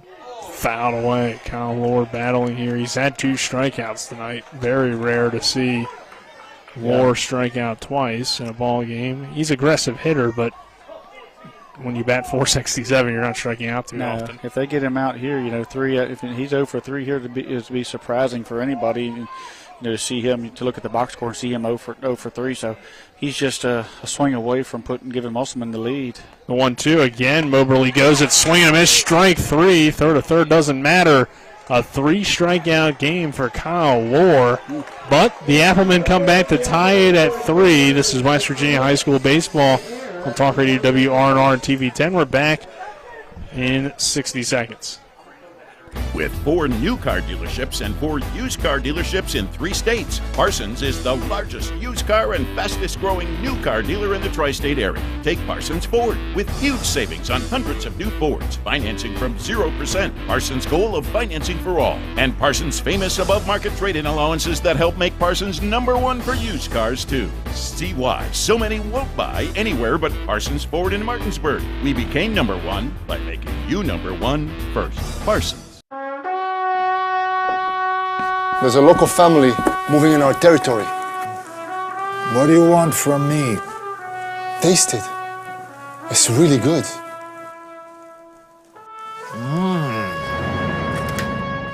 We're going to the mattresses. It's not personal. It's strictly business. Leave the guns. Take the pizza. Rox, now serving hot, fresh pizza to die for. Ow, that really hurt. We welcome you back here to the Hedgesville Baseball Complex as we begin the bottom of the 4th. Tied at 3 between Musselman and Hedgesville. Nick Verzalina alongside me, Trip Tobin and Kyle McLaughlin. In the studio is Dylan Bishop and Braden Schaffner, our cameraman.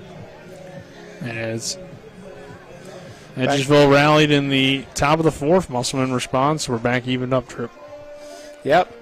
Back to nothing right now. We're back to a 0-0 ball game. It's tied all up at 4-4, and see what these two, this little bit of a offense does for Dylan's confidence here as he moves back through. Because we've certainly seen him in the past get stronger as he moves forward through the game, and that's something that some pitchers don't do. But he does tend to get into a groove later and get after it. So. See how it works. 8-9-1 guys due up as Stevens just misses on that first pitch, running away from Trent Canerium. Canerium, the only guy that didn't get in that bat in that 3rd inning rally for the Eagles. Part of 5 hits in the inning. The next pitch from Stevens is lined into left center field by Canerium, and that ball's carrying. It's going to hit off the wall in left field.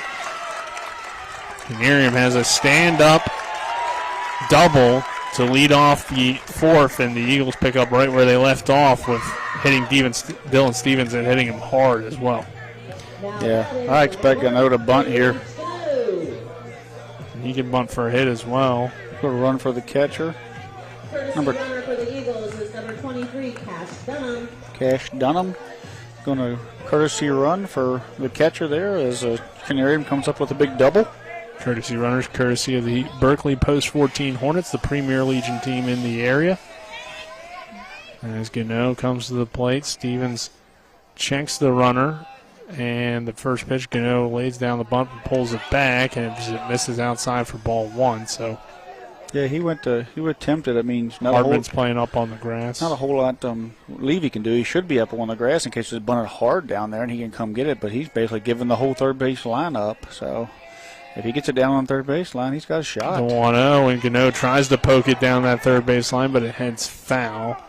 And that's right there is about where Deerstein needs to stay just in case that happens. He can't just stay back and let him do that because it's a base hit for Gano. But, I mean, you can't expect Dylan to get all the way over on the line on a ball that he pushes down third base line.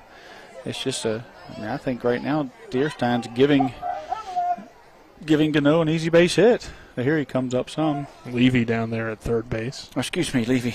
Here's Deerstein. Deerstein is on their roster. Trevor Deerstein, my fault. This one fouled away by Gano, so now 2 strikes on him. I was thinking that was like maybe a legendary Appleman third baseman from back in the day. Wyatt Levy, excuse me, Deerstein can play a little infield over there too. He hits the ball pretty well over there on that Musselman bench. But right now, maybe they were just trying to bait Gano into bunting foul twice. So yeah, it could have worked. 1-2 count now, and Gage will most likely not bunt here on 1-2 as he sends a slow roller towards short. Myers throws a bullet to Hartman for the first out of the inning. Great job by Myers there because Gano was getting down that line. It was a bang-bang play. And Myers able to corral that one and looked like a shortstop there on that one. Didn't get that crazy hop up into his chest. The ball stayed down. Picked it up. Made a very strong throw across the diamond. Braylon Connor to the plate. Runner on second base with 1 out. And the next pitch from Stevens hit hard but foul. Trent Canerian with the leadoff double to begin this 4th inning. He stands on second. Well, actually, the courtesy runner standing on second for the catcher, Canerian. With Connor at the plate, Connor has walked and struck out so far. Next pitch to Braylon Connor. This is low and outside for ball 1. 1 ball, 1 strike, 1 down, 1 on. 3-3 ball game between Hedgesville and Musselman here in the 4th inning. The next pitch from Dylan Stevens fouled away. So far, the 2 leaders in batting average in the EPAC have yet to get a hit. Kyle Lohr 0 for 3 today with 3 strikeouts. Connor is 0 for 1 with a strikeout and a walk. I believe he was 0 for 3 against Spring Mills too, correct? Not certain on that, but I know he didn't have his best day. I think you may be correct, though, Colin. That does sound familiar. He did reach base, though, in that 3rd inning with a walk earlier. 0 for 3 day with 2 strikeouts. So he's in a little bit of a slump that he needs to get out of. 1-2. The next pitch, low for ball 2. And all of these at-bats tonight, Connor has really battled against Dylan Stevens. Yeah, he has good at-bats. You know, he's not having bad at-bats or swinging at really bad pitches or anything. Just not getting the ball to fall for him at the moment. The 2-2 misses high for ball 3. And, I mean, Bromwell and Stevens are 2 of the top pitchers in the EPAC as well. Yeah, you're going to see good pitching here, here on out. So you're not going to be able to have those 4 for 4 days unless you're just really. The 3-2 is hit well, but looks like the left fielder McClintock's going to make his second diving play in 2 nights as he gets it, and it's the second out of the inning, throws into second, but Canerian is back there to be safe at second base, and that'll bring Noah Brown to the plate, who had a single his last time up. Yeah, they had a little trouble there reading that, him and Lohr out there, and looked like he had to come in here at the last minute, scoop it up off the ground, almost got down. Thinking that Lohr was about to call him off, and he never did. So 2 down, and that's another one where Braylon Connor made solid contact, but couldn't get it to fall, so he's 0 for 2 today. And Brown 1 for 2. He grounded out his first time, and as I mentioned, a single earlier. Canerian on second. The pitch misses outside for ball 1. I really think that Coach Grove, I'll have to ask him, but I really think that he took 9 players that he thought give him the best chance to get offensively and found a spot for him on the field. This one popped up into right field. Trevor Bohr makes the catch for the final out of the inning. So Musselman strands the runner on second base, and we head to the bottom of the 4th. Our game is tied at 3. This is West Virginia High School Baseball on Talk Radio WRNR and TV10. We're back in 60 seconds. Happiness grows here. Orr's Farm Market. Strawberry season is here at Orr's Farm Market. Pick Your Own strawberries will be starting around May 13th, and you can make a reservation to come and pick, or buy some that are already picked. We're also offering a season pass this year, so get online at orrsfarmmarket.com to see the details. Visit our bakery counter today to try our new homemade quiches, pepperoni rolls, and don't miss our 2 new flavors of homemade strawberry donuts. Check us out on Facebook and Instagram, and remember, Orr's Farm Market. Happiness grows here. And the streak continues! CMA's Martinsburg dealerships continue to knock out the competition with their competitive pricing, extensive selection, and lifetime powertrain warranty. With over 450 new and used vehicles in stock and on the way, CMA won't leave you waiting on a bench. That's right, CMA's Martinsburg dealerships are once again the most valuable dealers in the area. For the strongest and deepest lineups, visit CMA's Martinsburg dealerships online at martinsburg.cmacars.com today. And good luck to all Panhandle High School student athletes. Back to the Hedgesville Baseball Complex, tied at 3 here, and some interesting developments around the EPAC tonight, Colin. Washington has come back to make things close again, a 7-6 ball game there. Yeah, they scored 5 in the bottom of the 5th to make it a 1-run deficit now, headed into the bottom of the 6th inning. Moore up to bat, and he flew out to center. Trip Martinsburg takes Christian Alter out with the 11-0 lead. They're trying to potentially use him again later in the tournament, presuming they can hold on and get the win tonight. Yeah, 11-0. He hit 50 pitches. Right at 50 pitches, they changed pitchers, and Jameer Brown came in, got Isaac Gilbert to strike out looking. Looks like Isaac Gilbert has replaced Peyton Girardin on the mound and in the lineup, so hopefully there's not an injury or something there for Girardin, as he's basically been a staple for that Spring Mills team all year long. He has the lone hit for Spring Mills, so he is out of the lineup at the moment. Any chance here defensively, Nichols is going to come in and play first base, and Rest is going to go to center. So potentially to try to get Gano up and throwing, I guess, if they want to use him. Yeah, I don't know. Unless there was an injury to Gage, but looks like Gage is down there on the bench with his foot. You see him? Looks like somebody's over in the bullpen. Yeah, it does look like that, but I don't know if they're throwing a whole lot. Gano's right here with his wrist. They're doing something with his hand and his wrist. I think it's Elliott again over there with Rivera Sosa. At the moment, we have Mike Nichols on first, and Wyatt McClintock at the plate in the 3-3 ball game here on top of the 5th. The 0-1, McClintock pops this one up toward left field. Pedersen makes the play for out number 1. Yeah, I thought maybe they'd use that one re-entry potentially and try to get Gano going, but I didn't really feel like Matthew needed to be taken out at any point soon, so wasn't really certain on what was going on. But yeah, I think you're right, Tripp. He must have got injured in that last at bat when he was trying to bunt, potentially, or I mean, he took off down the line on that ground ball. I don't know if I didn't see him fall or anything. This one hit hard towards short. Connor again keeping it close to keeping it in the infield. That one's actually going to head into the outfield to Pedersen. A good effort by Connor. He was a little bit frustrated he couldn't get to that one, but a one-out single here. Getting some ice for Gano over there. He's putting it on that wrist, so thoughts and prayers are with him to see what's going on there as they're bringing over the trainer there to take a look at him. But I'm not 100% sure when it happened or how it happened, but I did not see him fall or anything after because he hustled down that line. Maybe he, give it all ahead to get to the bag and kind of stumbled beyond that and fell, maybe, possibly. I didn't quite watch it beyond that, so. But regardless, he's over there and he's out of the game at the moment. Ruiz is in center. Nichols is on first. Throw over to Nichols. Nearly got the courtesy runner for Boyles over there at first for the out. Number 7. Looks like Mike Nichols is going to call time and change gloves. Ryder Gaines. So Nichols has got. Grabbed the wrong glove, I guess. I guess he grabbed the wrong glove. He is first baseman, Smith. All good now. He kind of ran in late earlier too. I don't know exactly. Maybe he didn't realize maybe it was like a last second decision to take Gano out. It's just a throw down to second. Great throw by Canarium. Gets him.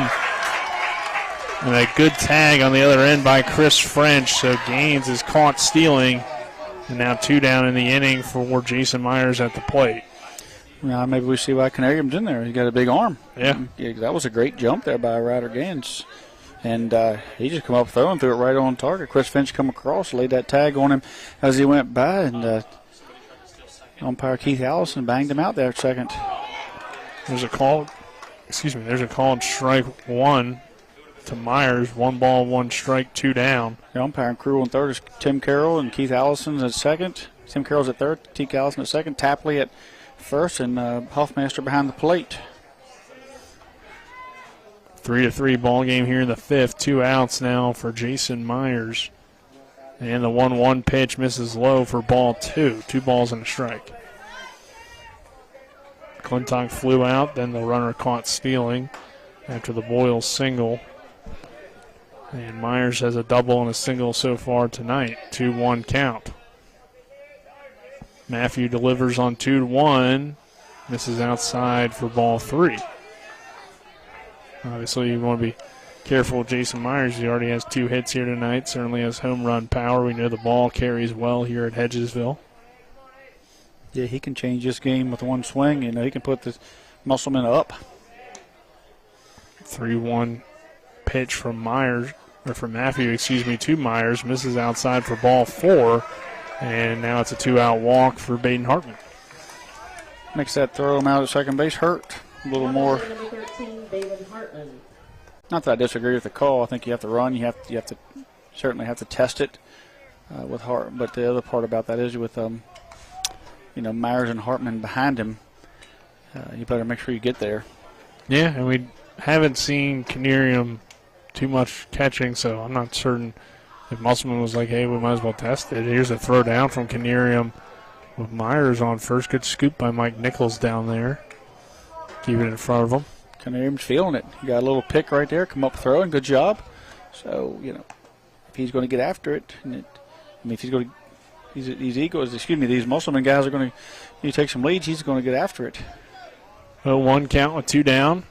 Hartman at the plate. The next pitch to Baden. A chopper hit right back to Tanner Matthew, who grabs it out of his glove with his bare hand and throws to Nichols at first for the final out of the inning. We head to the bottom of the 5th inning. Our score tied at 3 between Musselman and Hedgesville. This is West Virginia High School Baseball on Talk Radio WRNR and TV 10. I pre-planned my funeral to make it easier on my family. They were relieved to know I'll get just what I want. My family actually thanked me for taking matters into my own hands. Turns out having this awkward conversation wasn't awkward at all. Pre-planning is my choice. There are certain things about me my family may not know. Now they won't need to guess. The choices are yours. The peace of mind is theirs. Pre-plan your funeral with Brown Funeral Homes and everything will be taken care of. Find out more online at brownfuneralhomeswv.com. Brown Funeral Homes, here for you.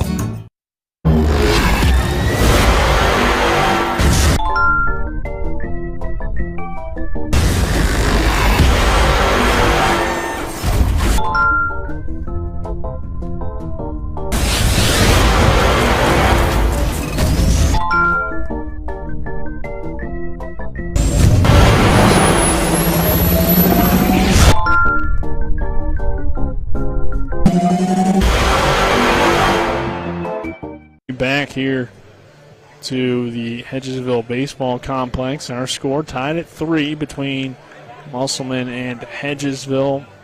Jackson Rest now playing center field will lead off this inning.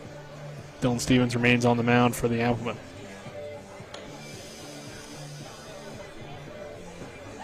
Kind of a disappointing inning in the last half for Musselman. They had some success, but some good defensive plays kept them from getting on the board. And we'll see what Hedgesville can do in this tie game. It's been a great game here tonight, Tripp, between these two teams. Back and forth, good pitching, good hitting, good defense. All three things executing on both sides.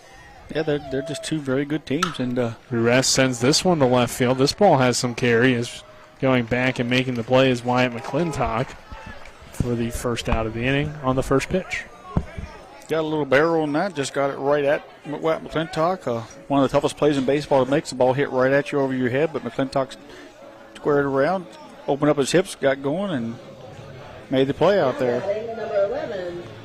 So Ruess goes down on the fly out to 7, and Pedersen comes to the plate. He had an RBI single his last time up back in the third inning.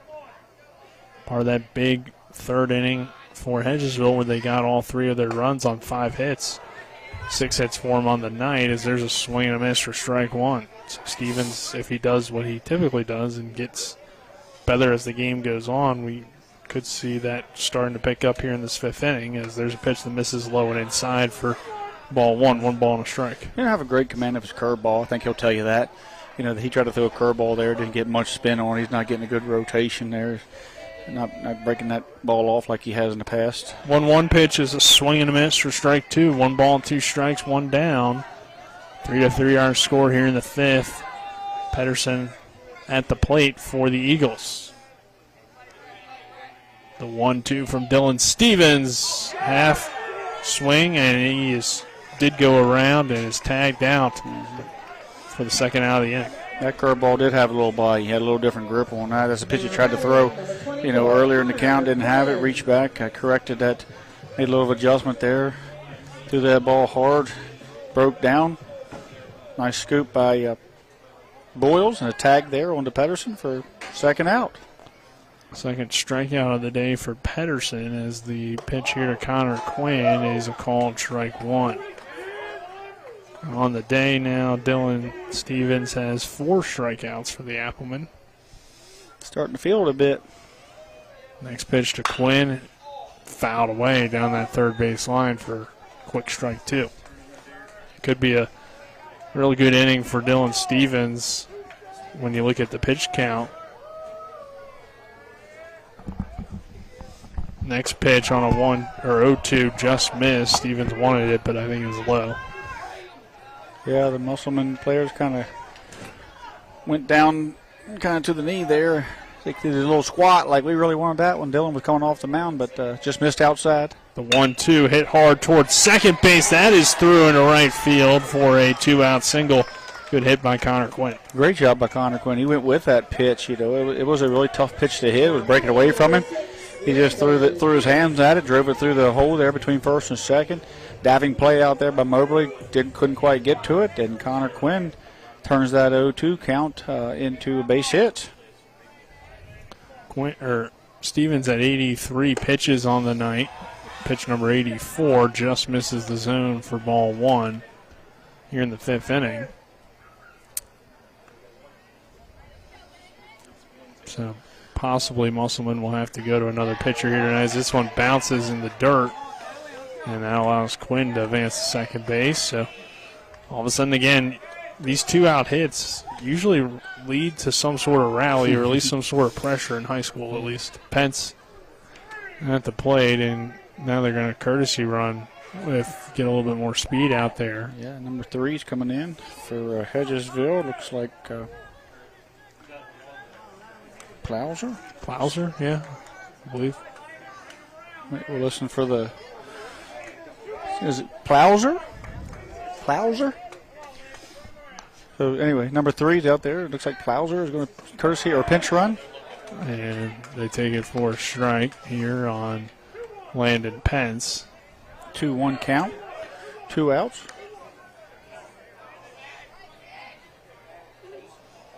2-1 with 2 down. The next pitch hit hard toward right field. Bohr gets there and no damage done as we head to the 6th inning.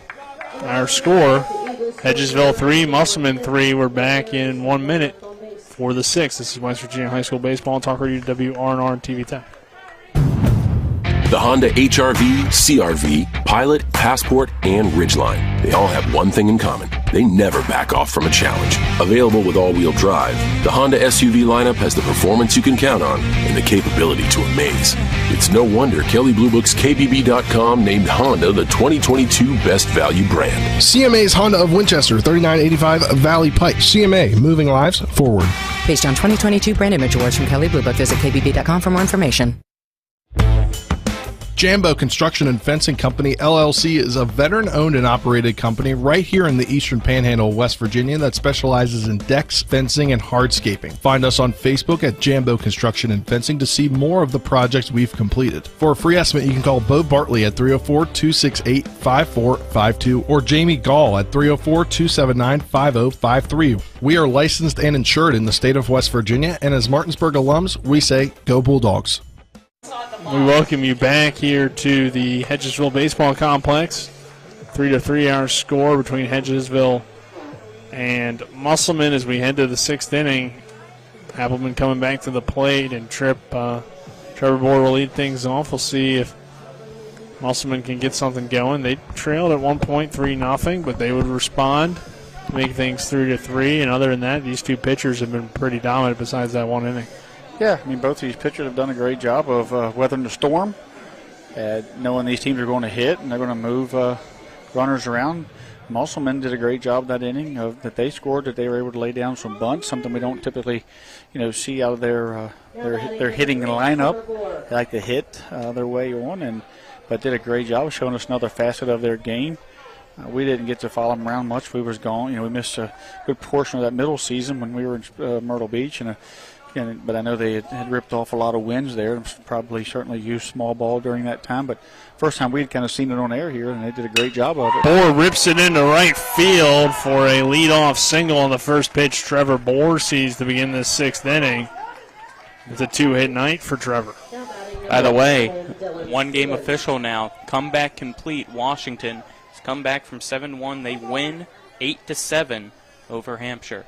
Nice job. That's a great win for the Patriots. Unfortunate for Hampshire there to blow that, 7-0 lead. So 7-1. We have 7-1. Okay, yeah. Yep, 6-0, 7-1. Here's a bunt from Dylan Stevens. It's well placed down the first base line. Matthew gets to it and throws to first in time for the first out of the inning. That's twice tonight. Dylan's done a nice job of putting the bunt down and moving guys in position to see if they can get that run to score now. So great job by Musselman playing a little small ball here as the game tightens up. And, I really like it. I like what I'm seeing out of them. Like that they're, understanding that they're not going to hit their way out of every ball game, that they're respecting the fact that Tanner Matthews can get outs. So they're going to take advantage of the base runners they have and try to move them around and move them in. So Levy will hit here with a runner on. Levy will hit with a runner on second. I'll say this, as Trevor Bohr has come through and he's got into the varsity team, and we've seen him pitch a lot. And last year, he didn't have the year that he wanted as a offensive year, but he, throughout his career, has really hit the ball well. He fouls this one off, does Levy. And unfortunately, he had a little bit of an off year offensively as he come up through his varsity levels, but he was always a very, very good hitter, as he came through the younger age groups, and it doesn't surprise me at all to see him, have a good offensive year. The 0-2 pitch with one down. The next pitch from Matthew. Called strike 3 on the outside corner. You mentioned Bohr. He had an excellent season hitting the ball in the summer, so that's carried over. I think maybe just needed to have some confidence. And some of those, too, I can remember him hitting balls hard, but just right at people. So it wasn't always his approach or anything. Just sometimes baseball goes that way for you. But Levy strikes out looking. We'll see what Austin Moberly can do for the Applemen with 2 down and a runner on second and Bohr. He has an RBI single already tonight. Good base runner. He understands the game. Next pitch to Moberly. Misses for ball 1. 1 ball, 1 strike. 2 outs. Moberly's a great story, too, as well. He kind of went through the younger age groups and thought about giving up baseball at one point in time. And, for the Appleman's sake, good thing he didn't. He's been very... The 1-1 gets away from the catcher, Canerium. That allows Bohr to get to third. So a single will definitely score Trevor now with him standing on third base. 2-1 count. But Moberly, smaller in size. That kind of hurt him as he was younger. Felt like he couldn't be competitive, I think, at times. But, he battled his... He has been a very, very solid second baseman and 9-hole guy for Musselman for 2 years now. 2-1 pitch hit right up the middle. Connor gets to it, makes a throw to first, but it's off the bag, and Trevor Bohr comes in to score, and the Applemen take the 4-3 lead. Mike Nichols couldn't get to that one. It was really a great play by Connor to get to that baseball, but had to make a jump throw at the speed of Moberly, and the Applemen take their first lead of the night at 4-3. Yeah, again, there you are with Moberly, just doing the small thing. You don't hit it hard, gets it in play with a man on third, runs all he can, and just found a C&I hole there. Braylon Connor did everything he could to try to make that out, but I think it's a single all the way. He just phenomenally did. This ball's popped up in the deep right center field. Going back and making the play is Landon Pence, but the Applemen take the 4-3 lead. We head to the bottom of the 6th with Hedgesville coming to the plate. It's West Virginia High School Baseball. Talk Radio WRNR and TV 10. We're back at 60. With 4 new car dealerships and 4 used car dealerships in 3 states, Parsons is the largest used car and fastest growing new car dealer in the tri-state area. Take Parsons Ford with huge savings on hundreds of new Fords, financing from 0%, Parsons' goal of financing for all, and Parsons' famous above-market trade-in allowances that help make Parsons #1 for used cars too. See why so many won't buy anywhere but Parsons Ford in Martinsburg. We became #1 by making you #1 first. Parsons. To get the best opportunity to be seen and recruited, join the American Legion Post 14 Hornets baseball team. Managed by Trip Tobin, Post 14 will prepare you for the next level by playing the best possible schedule, along with an experienced coaching staff and alumni coming back to help guide you through the process. Brings up Camion Gonzalez with runners on the corners. Runner from first going, and it's a fair ball down the third base line by Gonzalez. That's going to allow one to score. The Berkeley Post 14 Hornets are the premier Legion baseball team in the area. Welcome you back here to the Hedgesville Baseball Complex. Musselman now leading Hedgesville for the first time tonight at 4-3. Eagles coming to the plate here as we begin the bottom of the 6th inning. And we are at Chris French, 7-8-9. Here's due up. Mike Nichols in that 9-hole spot now. Gage Gano out. You're talking about the player of the game. The player of the game might have to be Josh Hartman with the ability to put together a lineup with Baden hurt, and then call in those those bunt plays, and just a great job offensively. They're going to play some small ball. They're not going to try to run away from Hedgesville here with a big inning. They're going to try to take the pit. They know they have a very good pitcher on the mound and try to get him to lead. I believe it's his first lead of the night, isn't it? Yes, it is. Everybody likes to pitch better with the lead. Yeah. Everybody feels better anyway. I don't know if they pitch better, but they feel a lot more confident. So finally got Dylan Stevens the lead here and see what he can do with it. French swings and misses for strike one. Second pitch misses high and out inside for ball one. And if you give it to Coach Hartman, that would be your second time you gave it to him this season because you gave it to him for getting the field ready on senior day. Yeah. People are going to think I like him. And then other people will think that if I like him, that I don't like them. But right, yeah, that's not the case. That's the problem when you up here in the booth. 1-1 is a swing and miss for strike two. You've learned that quickly, Trip. Then Chris French is, he's really come on, from being DH4 to being one of the hottest hitters in this lineup. It's just a wonderful, phenomenal to see what he's done here lately, and part of Musselman's offensive attack. When you go from not hitting at all to getting after it, and started off at that 4-hit game not too long ago, and she just took off from there. 2-2 pitch to French, misses low for ball three. Yeah, there's one point when he was getting DH for a lot, and last season we saw him contribute a good bit. So part of that, again, this Hedgesville lineup, they have so many guys that can hit, a lot of depth, and he draws a walk. That's a great leadoff. Not trying to do too much. Seeing the baseball well, so just a great job there. Canarium had a leadoff double his last time up back in the 4th inning. He's 1 for 2 with a fly out as well. A runner on first base, and French, who gets the leadoff walk against Dylan Stevens. See if Hedgesville pulls a trick out of Musselman's book and bunts him over, and see if we can. Big Mike can get him in, as Mike Nichols has now come in and Gage Gano's spot, as Gage is battling a wrist injury over there, it looks like. Yeah, we'll see. Pitch to Canarium. Misses outside for ball one. Yeah, I think it's time. I think it's a bunt situation. Throw over. Stevens has had some really good pickoff attempts tonight, and again, he got one earlier and has had a few close here on French down there at first, so he needs to be careful for the Eagles. He'll look like he's going and then go back, and pitch missing low for ball two, so Stevens not with the best control after getting the lead here in the 6th inning. Oh, yeah, the last thing you want to do is walk him. It's a bunt situation with Mike and Braylon on deck, but it looks like they're going to swing away. 2-0 misses outside for ball three. And now suddenly Dylan has kind of lost control, so maybe Nicky Brown knew a little something that we didn't know. He didn't want to give up the out because he knew that No, he was going to walk here. And he does. Ball 4 taken. And we'll see. I mean, they already have one visit, I believe, so they only have one left. I'm not sure if he visited him or if it was a visit when he went out and checked on him, because Mackey didn't go out. Coach Hartman went out. They forced the infielders back, so it really wasn't a defensive mound visit. And he's coming out now, and it looks like it might be the end for Stevens, because I think it might be you have to. I mean, he's walked 2 unless he talks Coach Hartman into letting him stay in there. You know, he's getting ready to face the top of that order after. They're after talking Mike it over, Nichols. so we'll see here. Looks like he's going to stay in. Yeah.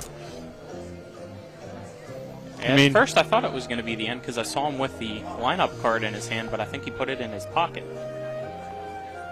Dylan Stevens has been their guy the last 2 years. He's their ace. Coach Hartman talks about him all the time. He has a ton of confidence in him. But here's the thing with Mike Nichols. I mean, he's a home run hitter, he's a power hitter, but I think he has to bunt here because you want to stay out of the double play. Yeah. You know, you don't want him. He hits the ball hard enough so that he can hit himself into a double play. He's up in the box. I think it's a bunt all the way here. How often do you think he's bunted, though? Oh, I think he can do it. He's getting ready to show you. First pitch as Nichols squares around a bunt, can't quite get it down. But this is where you'd love to have Gage. Yeah, he can bunt for a hit. Yeah, if he was in there, you know, he's a tremendous bunter, and so yeah. But Mike's going to have to get it down. Like, I'm taking my chances with him bunting, and then, you know, the guy on deck batting .454 to get a single to give me the lead. 0-1 count. Nichols again squares around, can't get it down. It's a strike. Running through it.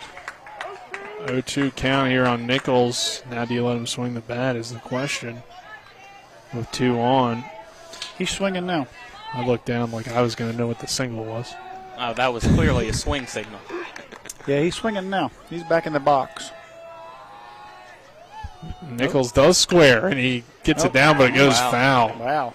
I thought for sure he was swinging away there as he had changed his whole approach, and he'd moved back in the box. Forward us all, but didn't work out for the Eagles, so out there for Nichols, and now this is back-to-back nights where we see a batter unable to get a bunt down, and it could hurt their team against the Applemen with runners on first and second. Now we're back to the top of the order, though, with Braylon Connor, who is 0 for 3. He sends this one, I'm sorry, he's 0 for 1, 0 for 2 with a walk, and he's now 0 for 3 with the flyout. Yeah, and he's frustrated with himself. He thought he had that one. It's a weird night where the two best hitters average-wise in the EPAC are combined 0 for 6 with 1 walk.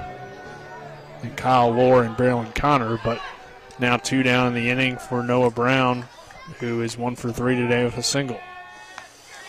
Timeout here. Martinsburg has completed the 12-2 10-run win over Spring Mills. So Spring Mills was eliminated.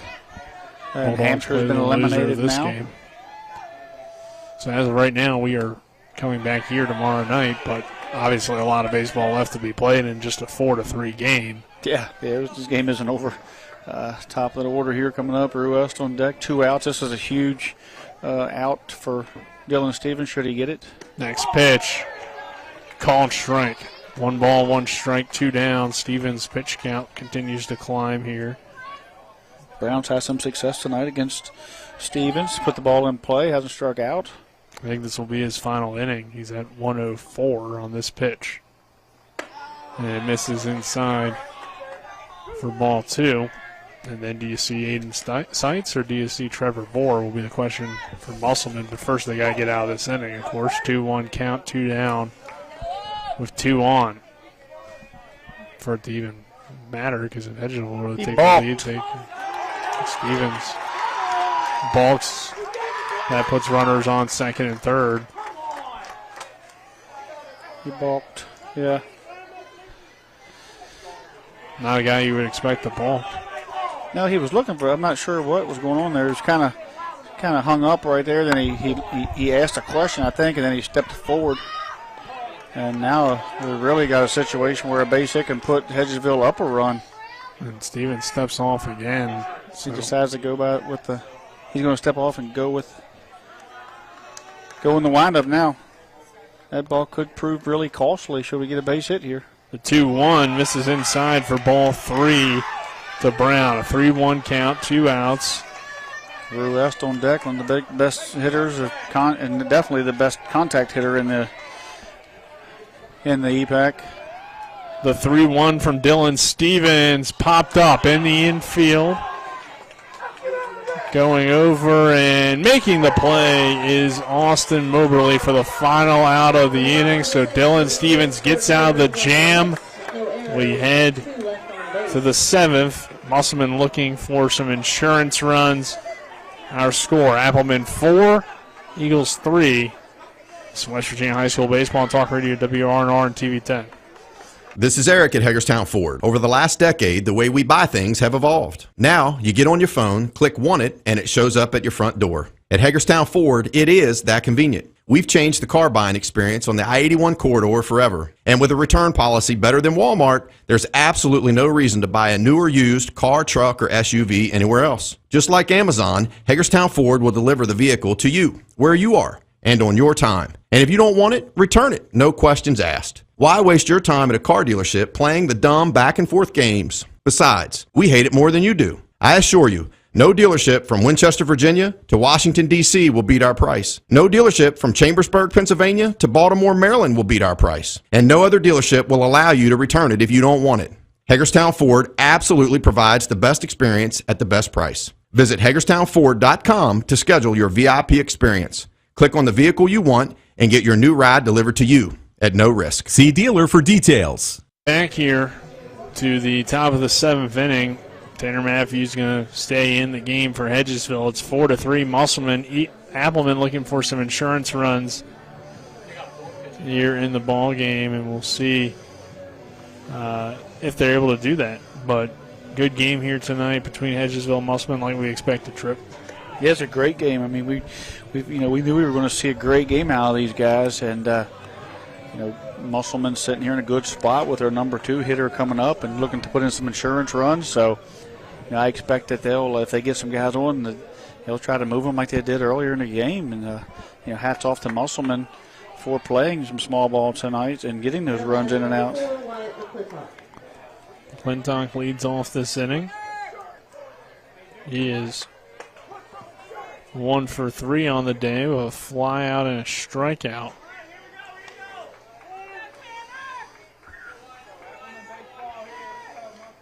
And Matthew looks in, and McClintock calls time. On the day, Tanner Matthews so far, 6 innings, 10 hits, 4 runs, 4 earned, 6 strikeouts, and 1 walk. The pitch to McClintock, hit hard towards short. Braylon Connor dives into it, throws the first. Nichols with a good tag down the first base line for the first out of the inning. Good play on both ends. Yeah, that's one thing Nichols can do over there is throw up the line. It's advantage Nichols. We've seen him before over there. And Braylon made a heck of a play and he threw a dart across the field. And Nichols, instead of stretching up the line and creating that contact, he went to get the baseball and then made the tag, which outweighing McClintock certainly advantaged Nichols there, as he doesn't have that fear of the runner coming down the line. Yeah, we've seen him have some collisions down there at times, which led to some controversy, but nothing intentional there by Nichols. This one's ripped, but right to the left fielder Pedersen, and quickly Hedgesville gets the first 2 outs of the inning. I don't really think he would consider them collisions. Just the people that he... True, the people that run into him. Both guys have a right to the bag or to the baseball. Yeah. And that was clean for anybody. I mean, if you couldn't see it at home, it was clean. He just... McClintock was trying to get to that bag. The ball was there, and he tagged him and just caught him in the mid-step and knocked him out. But it wasn't malicious by any means. No, definitely not. Mike's a big guy. I mean, but he's just a big guy. He's an offensive lineman. He knows how to have that center of gravity. 1 for 3 day for Jason Myers, and he'll send this one into center field. Jackson Ruess going back and making the catch near the warning track in center. So a quick inning. We get to the bottom of the 7th. Hedgesville trying to rally. 4-3 our score. Stay tuned, folks. Don't want to miss this one. This is West Virginia High School Baseball on Talk Radio WRNR and TV 10. We're back after these messages. Looking for some nightlife? Then look no further. Laddie's Bar and Grill has a full bar and kitchen, pool table, and entertainment with great food at affordable prices. You can dine in or carry out by calling us at 304-263-5233. Laddie's is open Monday through Saturdays from 8 a.m. to 3 a.m. and Sundays from 10 a.m. to 3 a.m. We serve breakfast all day long, and our lunch and dinner specials are posted every day on our Facebook page. So stop on in to Laddie's Bar and Grill, located at 107 Lutz Avenue in Martinsburg. The Palace Lounge in Martinsburg is the place to be. Join us every night to relax and enjoy football or basketball games featuring either the Martinsburg Bulldogs, Shepherd University Rams, or West Virginia Mountaineers. We will have steak night every Wednesday, trip nights every Thursday, and now taco and margarita nights every Tuesday. You can find us on Facebook or call 304-267-7520. The Palace Lounge is located at 1350 Edwin Miller Boulevard in Martinsburg. Back here to the Hedgesville Baseball Complex, 4-3. Musselman on top, and the closer for the Applemen, I talked about him in the pregame, Trevor Bohr.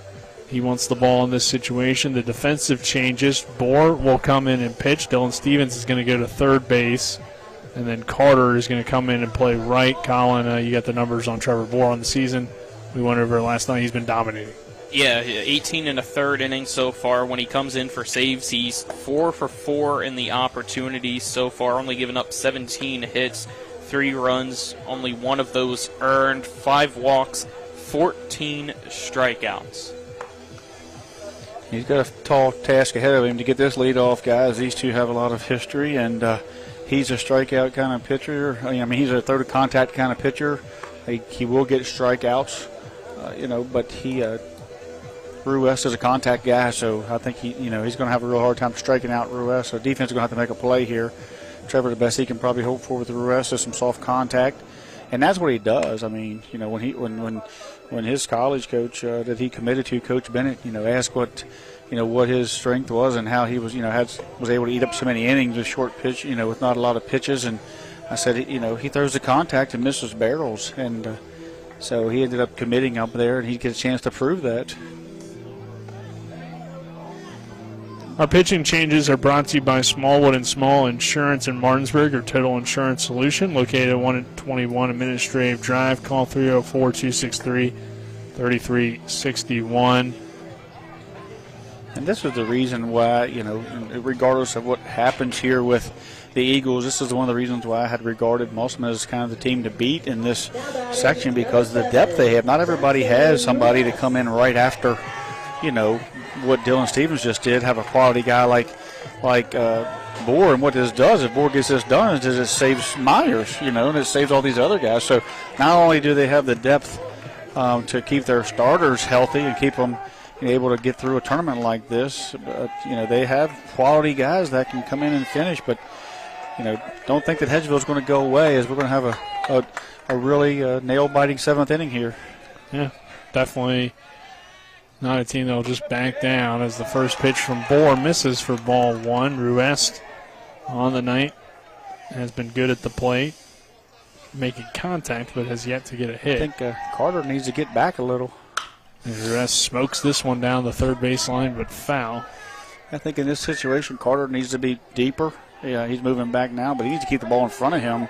He can't allow Ruest to get the ball over his head. You have to make Ruiz get if he does get a ball to the outfield, be a single and then be pushed around and not allow him to get the ball behind you by any means. Pitch here to Ruiz, taken for ball 2. 2 balls and a strike. Bohr did walk the leadoff runner last night to Martinsburg. They had a guy on first, but Trevor still got out of the inning. We'll see what happens here between Musselman and Hedgesville. The next pitch from Bohr on the 2-1. Misses low and outside for ball 3. Now Jackson can really sit back and look for his pitch. When he's way ahead, it's a hitter's count, and but also Jackson needs to be selective and just hit his pitch here. If it's a pitch that's a borderline strike, he's probably not taking a hack at it. 3-1, a big swing and a miss for strike 2. Great pitch from Trevor Bohr on 3-1 count. That's what you want, though. That's what you want from the Hedgesville coaching staff, you want him to try to hit that ball out there in all that green space that's out there in right field. He's shortened up now. Look, he's taking his hand up the knob. He's showing the bottom of the knob here. He's just going to try to put it in play now. 3-2. That one ran in on Ruest, and he popped it up for the first out of the inning. I don't think that was one that necessarily Jackson wanted to swing at as he kind of threw his bat in frustration. But yeah, he had the leadoff walk there, and he offered for a bad pitch. He did shorten up his bat. He just was trying to get the ball in play, but he did offer at a 3-2 pitch that was probably ball 4 there, and that's just not typical of him. But that's what playoff baseball does to you. It puts pressure on you, and it forces you to to react and under pressure. Pitch here to Pedersen. It's the outside corner for strike 1. Pedersen has home run power, we know. That's why he's in there. He's had a good game tonight. Had a great RBI game tonight. single, but does have 2 strikeouts at the plate. Played well in the field, though. That time in the box, and Boer's not moving. Boer just stayed there. The next pitch from Trevor Boer is a breaking ball that didn't really break and missed outside for a ball.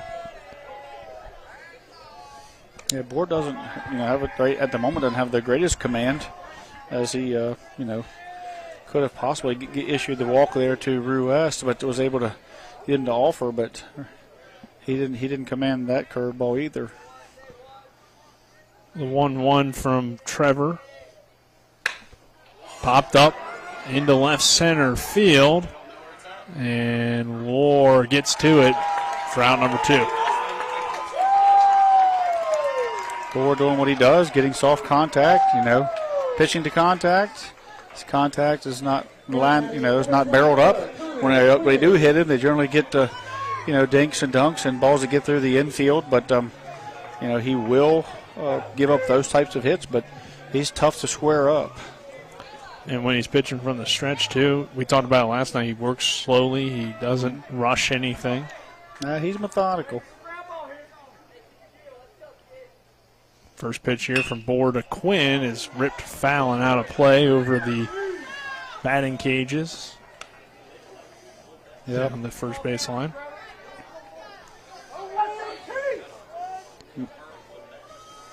Got Hedgesville down to their final out, as he's gotten 2 big outs. The 0-1 to Connor Quinn, hit hard toward third, fielded by Stevens. Stevens throws the first in time, and Musselman gets another 1-run win here in the sectionals, and it will be a rematch between Hedgesville and Martinsburg in the next round tomorrow night as the Eagles fall 4-3 to the Applemen, but Trevor Boer gets another save and continues to pitch well in this 7th inning as the Applemen get the win 4-3 tonight. Trip, a great game, 3-3 game for a while there. Musselman able to get that final run to take the lead, and just a back and forth kind of contest, and what we expected between these two teams could have gone either way.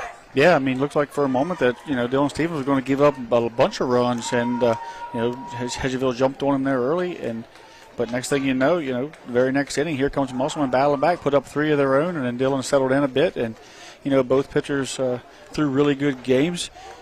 Give away. I think at the end of the day, you just have, Boer out there who just wants the baseball, comes in, gets 1, 2, 3 inning, and just a great outing for these guys.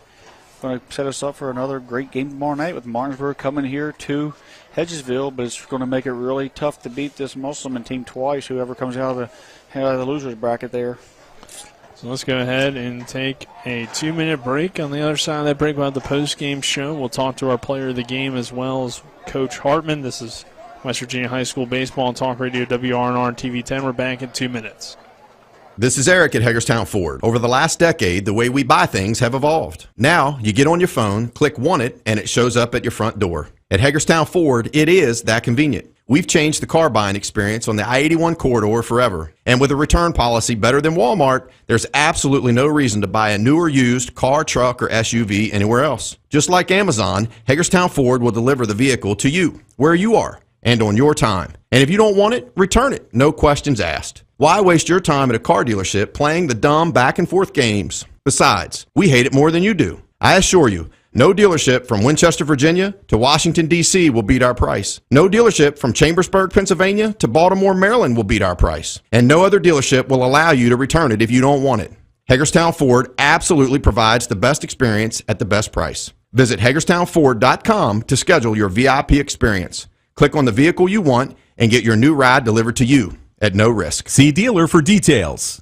Looking for some nightlife? Then look no further. Laddie's Bar & Grill has a full bar and kitchen, pool table, and entertainment with great food at affordable prices. You can dine in or carry out by calling us at 304-263-5233. Laddie's is open Monday through Saturdays from 8 a.m. to 3 a.m. and Sundays from 10 a.m. to 3 a.m. We serve breakfast all day long, and our lunch and dinner specials are posted every day on our Facebook page. So stop on in to Laddie's Bar & Grill, located at 107 Lutz Avenue in Martinsburg.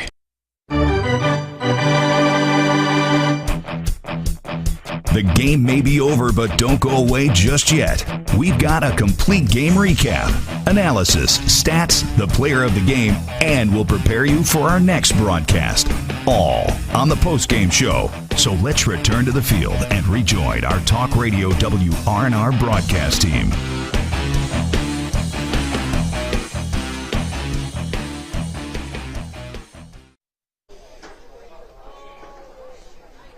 We welcome you back here to the Hedgesville Baseball Complex. Nick Verzolini alongside me, Trip Tobin, here on the postgame show. Our postgame show brought to you by Rock's Local Markets, with convenient locations around the Eastern Panhandle. Rock's, fast, fresh, friendly.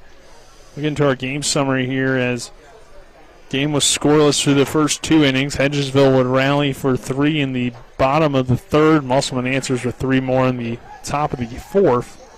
To tie the game at 3, they get another run in the 6th to go up 4-3, and then the 7th inning they hold off Hedgesville to win it here tonight 4-3. 4 runs on 10 hits for the Applemen, 3 errors. Hedgesville 3 runs on 7 hits for the Eagles. Trip, great game like we expected between these two teams. A great game. Dylan Stevens, didn't have his best stuff. You've seen him have a little trouble with his curveball there, and he battled and battled. Tanner Matthews, we knew we were going to get out of him. A guy that throws strikes, don't give you a lot of free bases. Their defense plays their butts off, and led by example by Braylon Connor, who just gets after every play on the infield. But ultimately, Trevor Bohr comes in, gets that leadoff single, and it gets moved around on a nice offensive get him around and get him in. Typical baseball. As Trevor Bohr gets that single, his second of the night. It gets on. Dylan Stevenson moves him over, and then he scores, on a single by Austin Moberly, and that was the game winner. So Austin Moberly gets the game-winning RBI. Trevor Bohr, scores a game-winning run and leads off the inning with a base hit and comes in and gets that save. And there's 2 nights in a row now we've seen him come in, with a 1-run lead against 2 very dangerous lineups, and was able to get that win. So, hats off to him. Hats off to Tanner Matthews for giving his team a chance to win out there, and just for both of these teams, we just we knew that this EPAC was a very tight section. This section of the EPAC was very tight, and we've seen some 1-run games here. That just tells you we're just a play away from this game going the other way, and same thing last night. Yep. 2 great games so far. We've had 3 great games. Every game we've had has been a 1-run game so far in the sectionals that we've broadcast. Our game summary is brought to you by the Farmers and Mechanics Insurance Companies. When it comes to your home, auto, farm, or business, they're trusted, reliable, and experienced. Call them at 304-263-0809 or go to FMIWV.com. We'll now send it down to Colin, who's with our player of the game, Trevor Bohr. Thank you, Nick and Trip. I'm down here with tonight's player of the game, Trevor Bohr. Trevor, congrats on the win. Your team, I believe I heard, first time in this position in over a decade now. Just tell us about the emotion that you're going through right now with you and your squad. Yes, sir. It's very exciting. Just being able to come out here, be able to do our jobs, made some switches in between, got our energy back up in the dugout, came out and did what we do best. Let's start off with you offensively today. 2 of 3, 2 runs, and RBI. Just talk us about the offensive side for you, your mindset going into today's game against Matthew. Well, last game he faced me, it was a lot of fastballs, so I was mostly hunting him down. First at bat, just missed it, got under it. And then second at bat, gave me the bunt sign. Thought I'd lay one perfect down, got on base safe. And then third one, I would just jump on that fastball quick and early inside. For your team, you've really been the closer this year, now 5 for 5 in save opportunities. Whenever you're out there, the ball's in your hand. It seems like the game's already decided. Just talk to us about your mindset out there on the mound and why you've been such a shutdown closer for the Applemen. Yes, sir. I label myself as a closer. I know over summer I kind of pitch around everywhere, but I like being a closer for this team. We have hard throwers in front of us, and I come back behind with all the off speed and everything else and get it done. One more win and you guys would be sectional champions. Just how does that sound for you guys? Sounds amazing. Let's go to regionals, and whether we face Jefferson or Washington, let's go out there and win this thing. All right, Trevor, congrats on the win. Go celebrate with your team. I'll get Coach over here now while we get ready. It's Coach Hartman now coming over. Coach Hartman, congrats on the win. A tough one tonight for you and your team. Just give me your thoughts about how your team performed today. Oh, man, we had kids out of position all day. Jason Myers is shortstop. I don't think he's played shortstop since he was probably in 8th grade. He had Baden at first base. I don't think he's ever played first base, but sometimes you have to do things to get the product on the field that you want. Man, I couldn't ask for better. What a team today. What a team. Small ball. Trip, we never play small ball. We got a little small ball day for you. So there you go. It worked out for us. Your team was down 3-0 at one point, but never gave up. Came back that next half inning, tied it up, and then eventually took the lead. Just talk about that attitude of never giving up. Well, like I said, it's a 7-inning game. Yesterday we got up 5 early. Tonight we were down 3 early. And you have to remind the kids that we're playing for 7 innings, and it doesn't matter what the score is after the 3rd or the 4th inning. It's what the score is at the end of the game that counts. You guys now have the huge advantage of one more win, and you're sectional champions. I heard you say it to your team. You haven't been in this position in over a decade. Just talk to us about that. It's been a while for Musselman baseball to be in this situation. It really is. I told them to savor the moment, but the work is definitely not done. You definitely want to keep going, and we do have a little advantage right now. Hopefully we can come out and get another win. Anything else, Coach? I don't have anything. Thank you guys for coming out here tonight. Thank you, Coach. Congrats on the win. Back up to you guys. Thank you, Colin, along with Coach Hartman and our player of the game, Trevor Bohr. Our player of the game brought to you by WVU Medicine, Berkeley and Jefferson Medical Centers, leading healthcare here and everywhere. And Tripp, you got your shot out from Coach Hartman and his team playing small ball tonight. And, I mean, he talked about it really well. I think he summed up a lot of the things that we hit on throughout the broadcast. This team found a way to win tonight with guys playing out of position defensively and changes in the lineup, and that's the sign of a great team when you're able to do a lot of different things and still find a way to win. Yeah, I mean, Baden's out there. He's toughing it out. And Jason Myers out there toughing it out. They knew that he probably wasn't going to play a clean game, and it's not fair to even expect that out of him. But to go out there and gut it out and do the best you can and give it all you got, that's all you can ask for a team to compete, for each member to compete, and that's what they did. And, that's what makes them kind of special, is they are a unit, a team unit. They spent a lot of time together this year, and some team unity that they kind of get maybe a little bit of criticism or ridicule about not going to Myrtle Beach, but they were able to be smart enough to get that team on the road and get them together. And while these other teams went to Myrtle Beach, they did kind of go all in their different ways. They drove down alone, maybe one or two, a little bit of a clique, and they stayed at different motels. But Musselman was able to keep their team together on that road trip, put them on the bus, and you think that's some people think, they had to ride the bus all that time, but the kids love that. Don't think for 1 minute that's some kind of torture. They love those road trips. They love being on the bus together. They love the camaraderie of it. And so I think maybe that's an advantage to them, and other teams need to start maybe thinking about that as we talk about the Myrtle Beach trip. See good competition, but you don't get the team unity that you see there. So that's one thing that I always loved when I was a kid, is going on the team trips and being together. So that's kind of played into this as well. And they haven't had any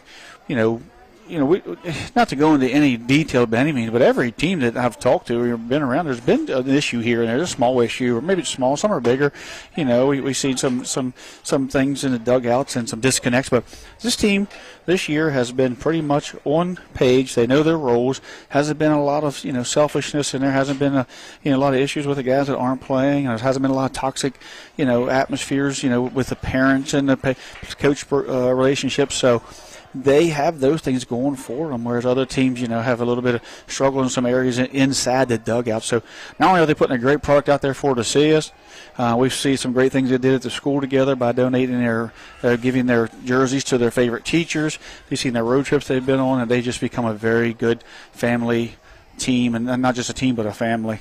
Yeah, and I think some of that may have to do with Coach Hartman's been around these guys since they were little, obviously having Baden on the team. We don't want to give him too much credit. Right. His head's getting a little big down there. He's done a great job with these guys. He'll be the first one to admit to you that, this isn't his actual, forte, but he stepped in to a role and there was a need there. He came in. He's done a great, great job of surrounding himself with some guys that are good team builders, Unity, Trampus Boyles, and, McClintock, Mike Mackey.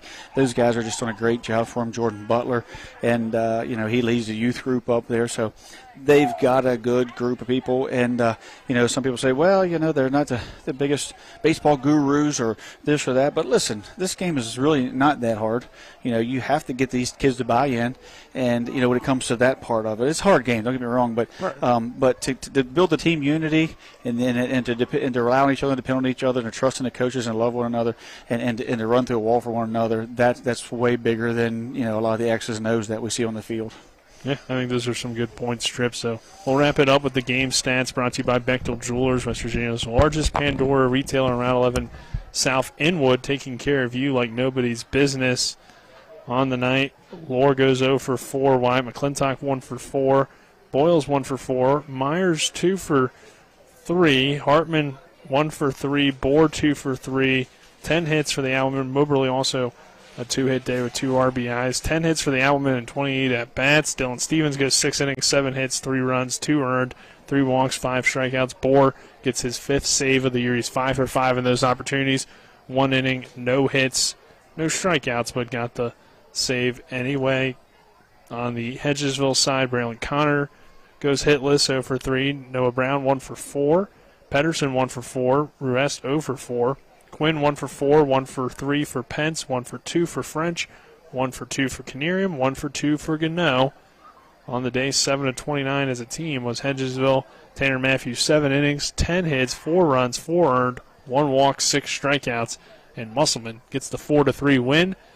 They will await the winner of our game tomorrow. We'll be right back here at Hedgesville for Martinsburg-Hedgesville. The winner of that game then has to get 2 wins over Musselman. So looking forward to the rest of this sectional tournament. But for Braden Schaffner, Dylan Bishop back in the studio, Trip Tobin, Colin McLaughlin, I'm Nick Verzolini saying so long here from the Hedgesville Baseball Complex. Have a good night, everyone. And Dylan Bishop is on the other side of this 2-minute break. This is West Virginia High School Baseball on Talk Radio WRNR and TV 10.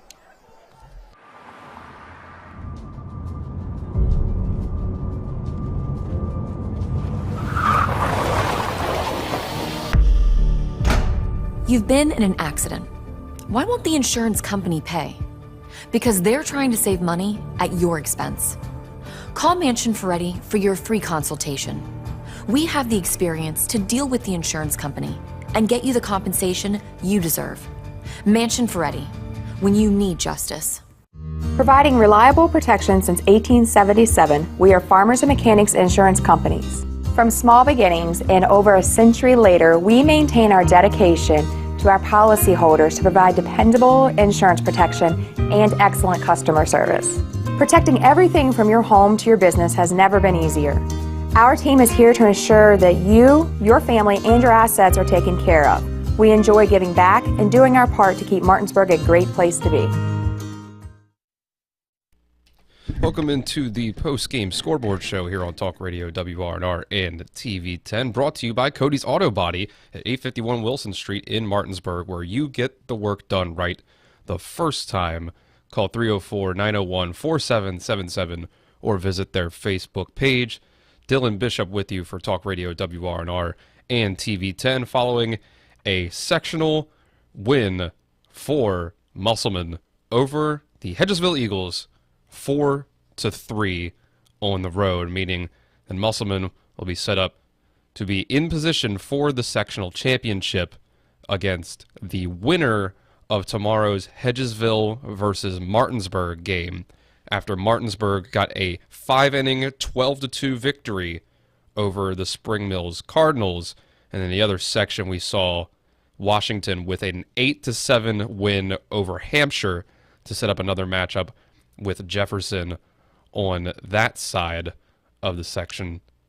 We'll get into, so that'll set up Washington and Jefferson in the Section 1 championship, and Martinsburg versus Hedgesville, or excuse me, the winner of Martinsburg versus Musselman against Hedgesville.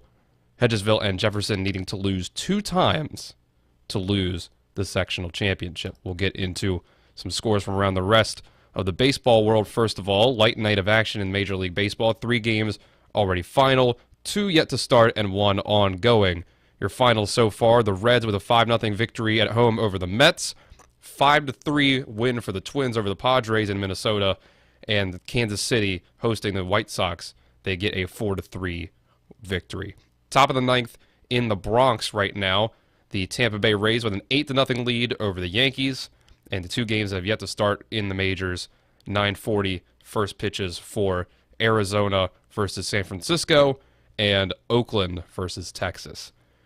And in the National Hockey League right now, 7:15 left in the third period, 2-2 between the Devils and the Hurricanes.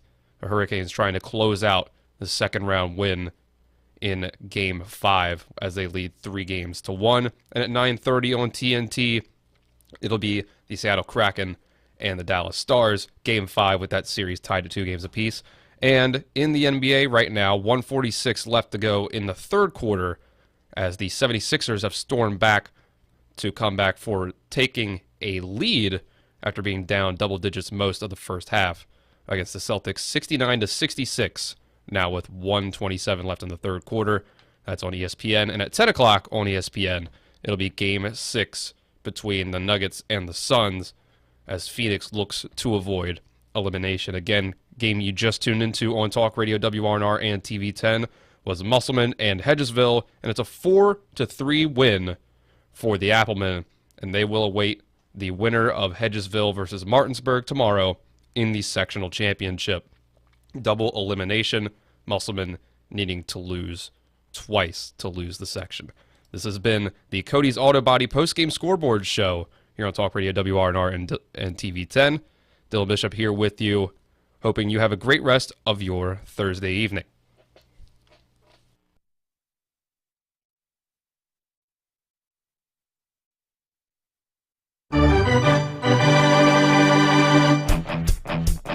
You've been listening to West Virginia High School Baseball. Today's game broadcast has been brought to you by Parsons Ford of Martinsburg, The Skinner Law Firm, Laddie's, Trips Flooring, Jambo Construction and Fencing, the Mirius Group of Financial Advisors, Smallwood and Small Insurance, CMA Honda of Winchester, Bechtel Jewelers, Cody's Auto Body, Rock's Local Markets, CMA Toyota Chevrolet of Martinsburg, Orsini's Home Store, Farmers and Mechanics Insurance Companies, WVU Medicine Berkeley and Jefferson Medical Centers, the Mansion Ferretti Law Firm, and by Hagerstown Ford. For the continued excitement of high school, college, and Major League Baseball, keep it tuned to FM 106.5, AM 740, Comcast Cable Channel 10, and online talkradiowrnr.com. All rights reserved.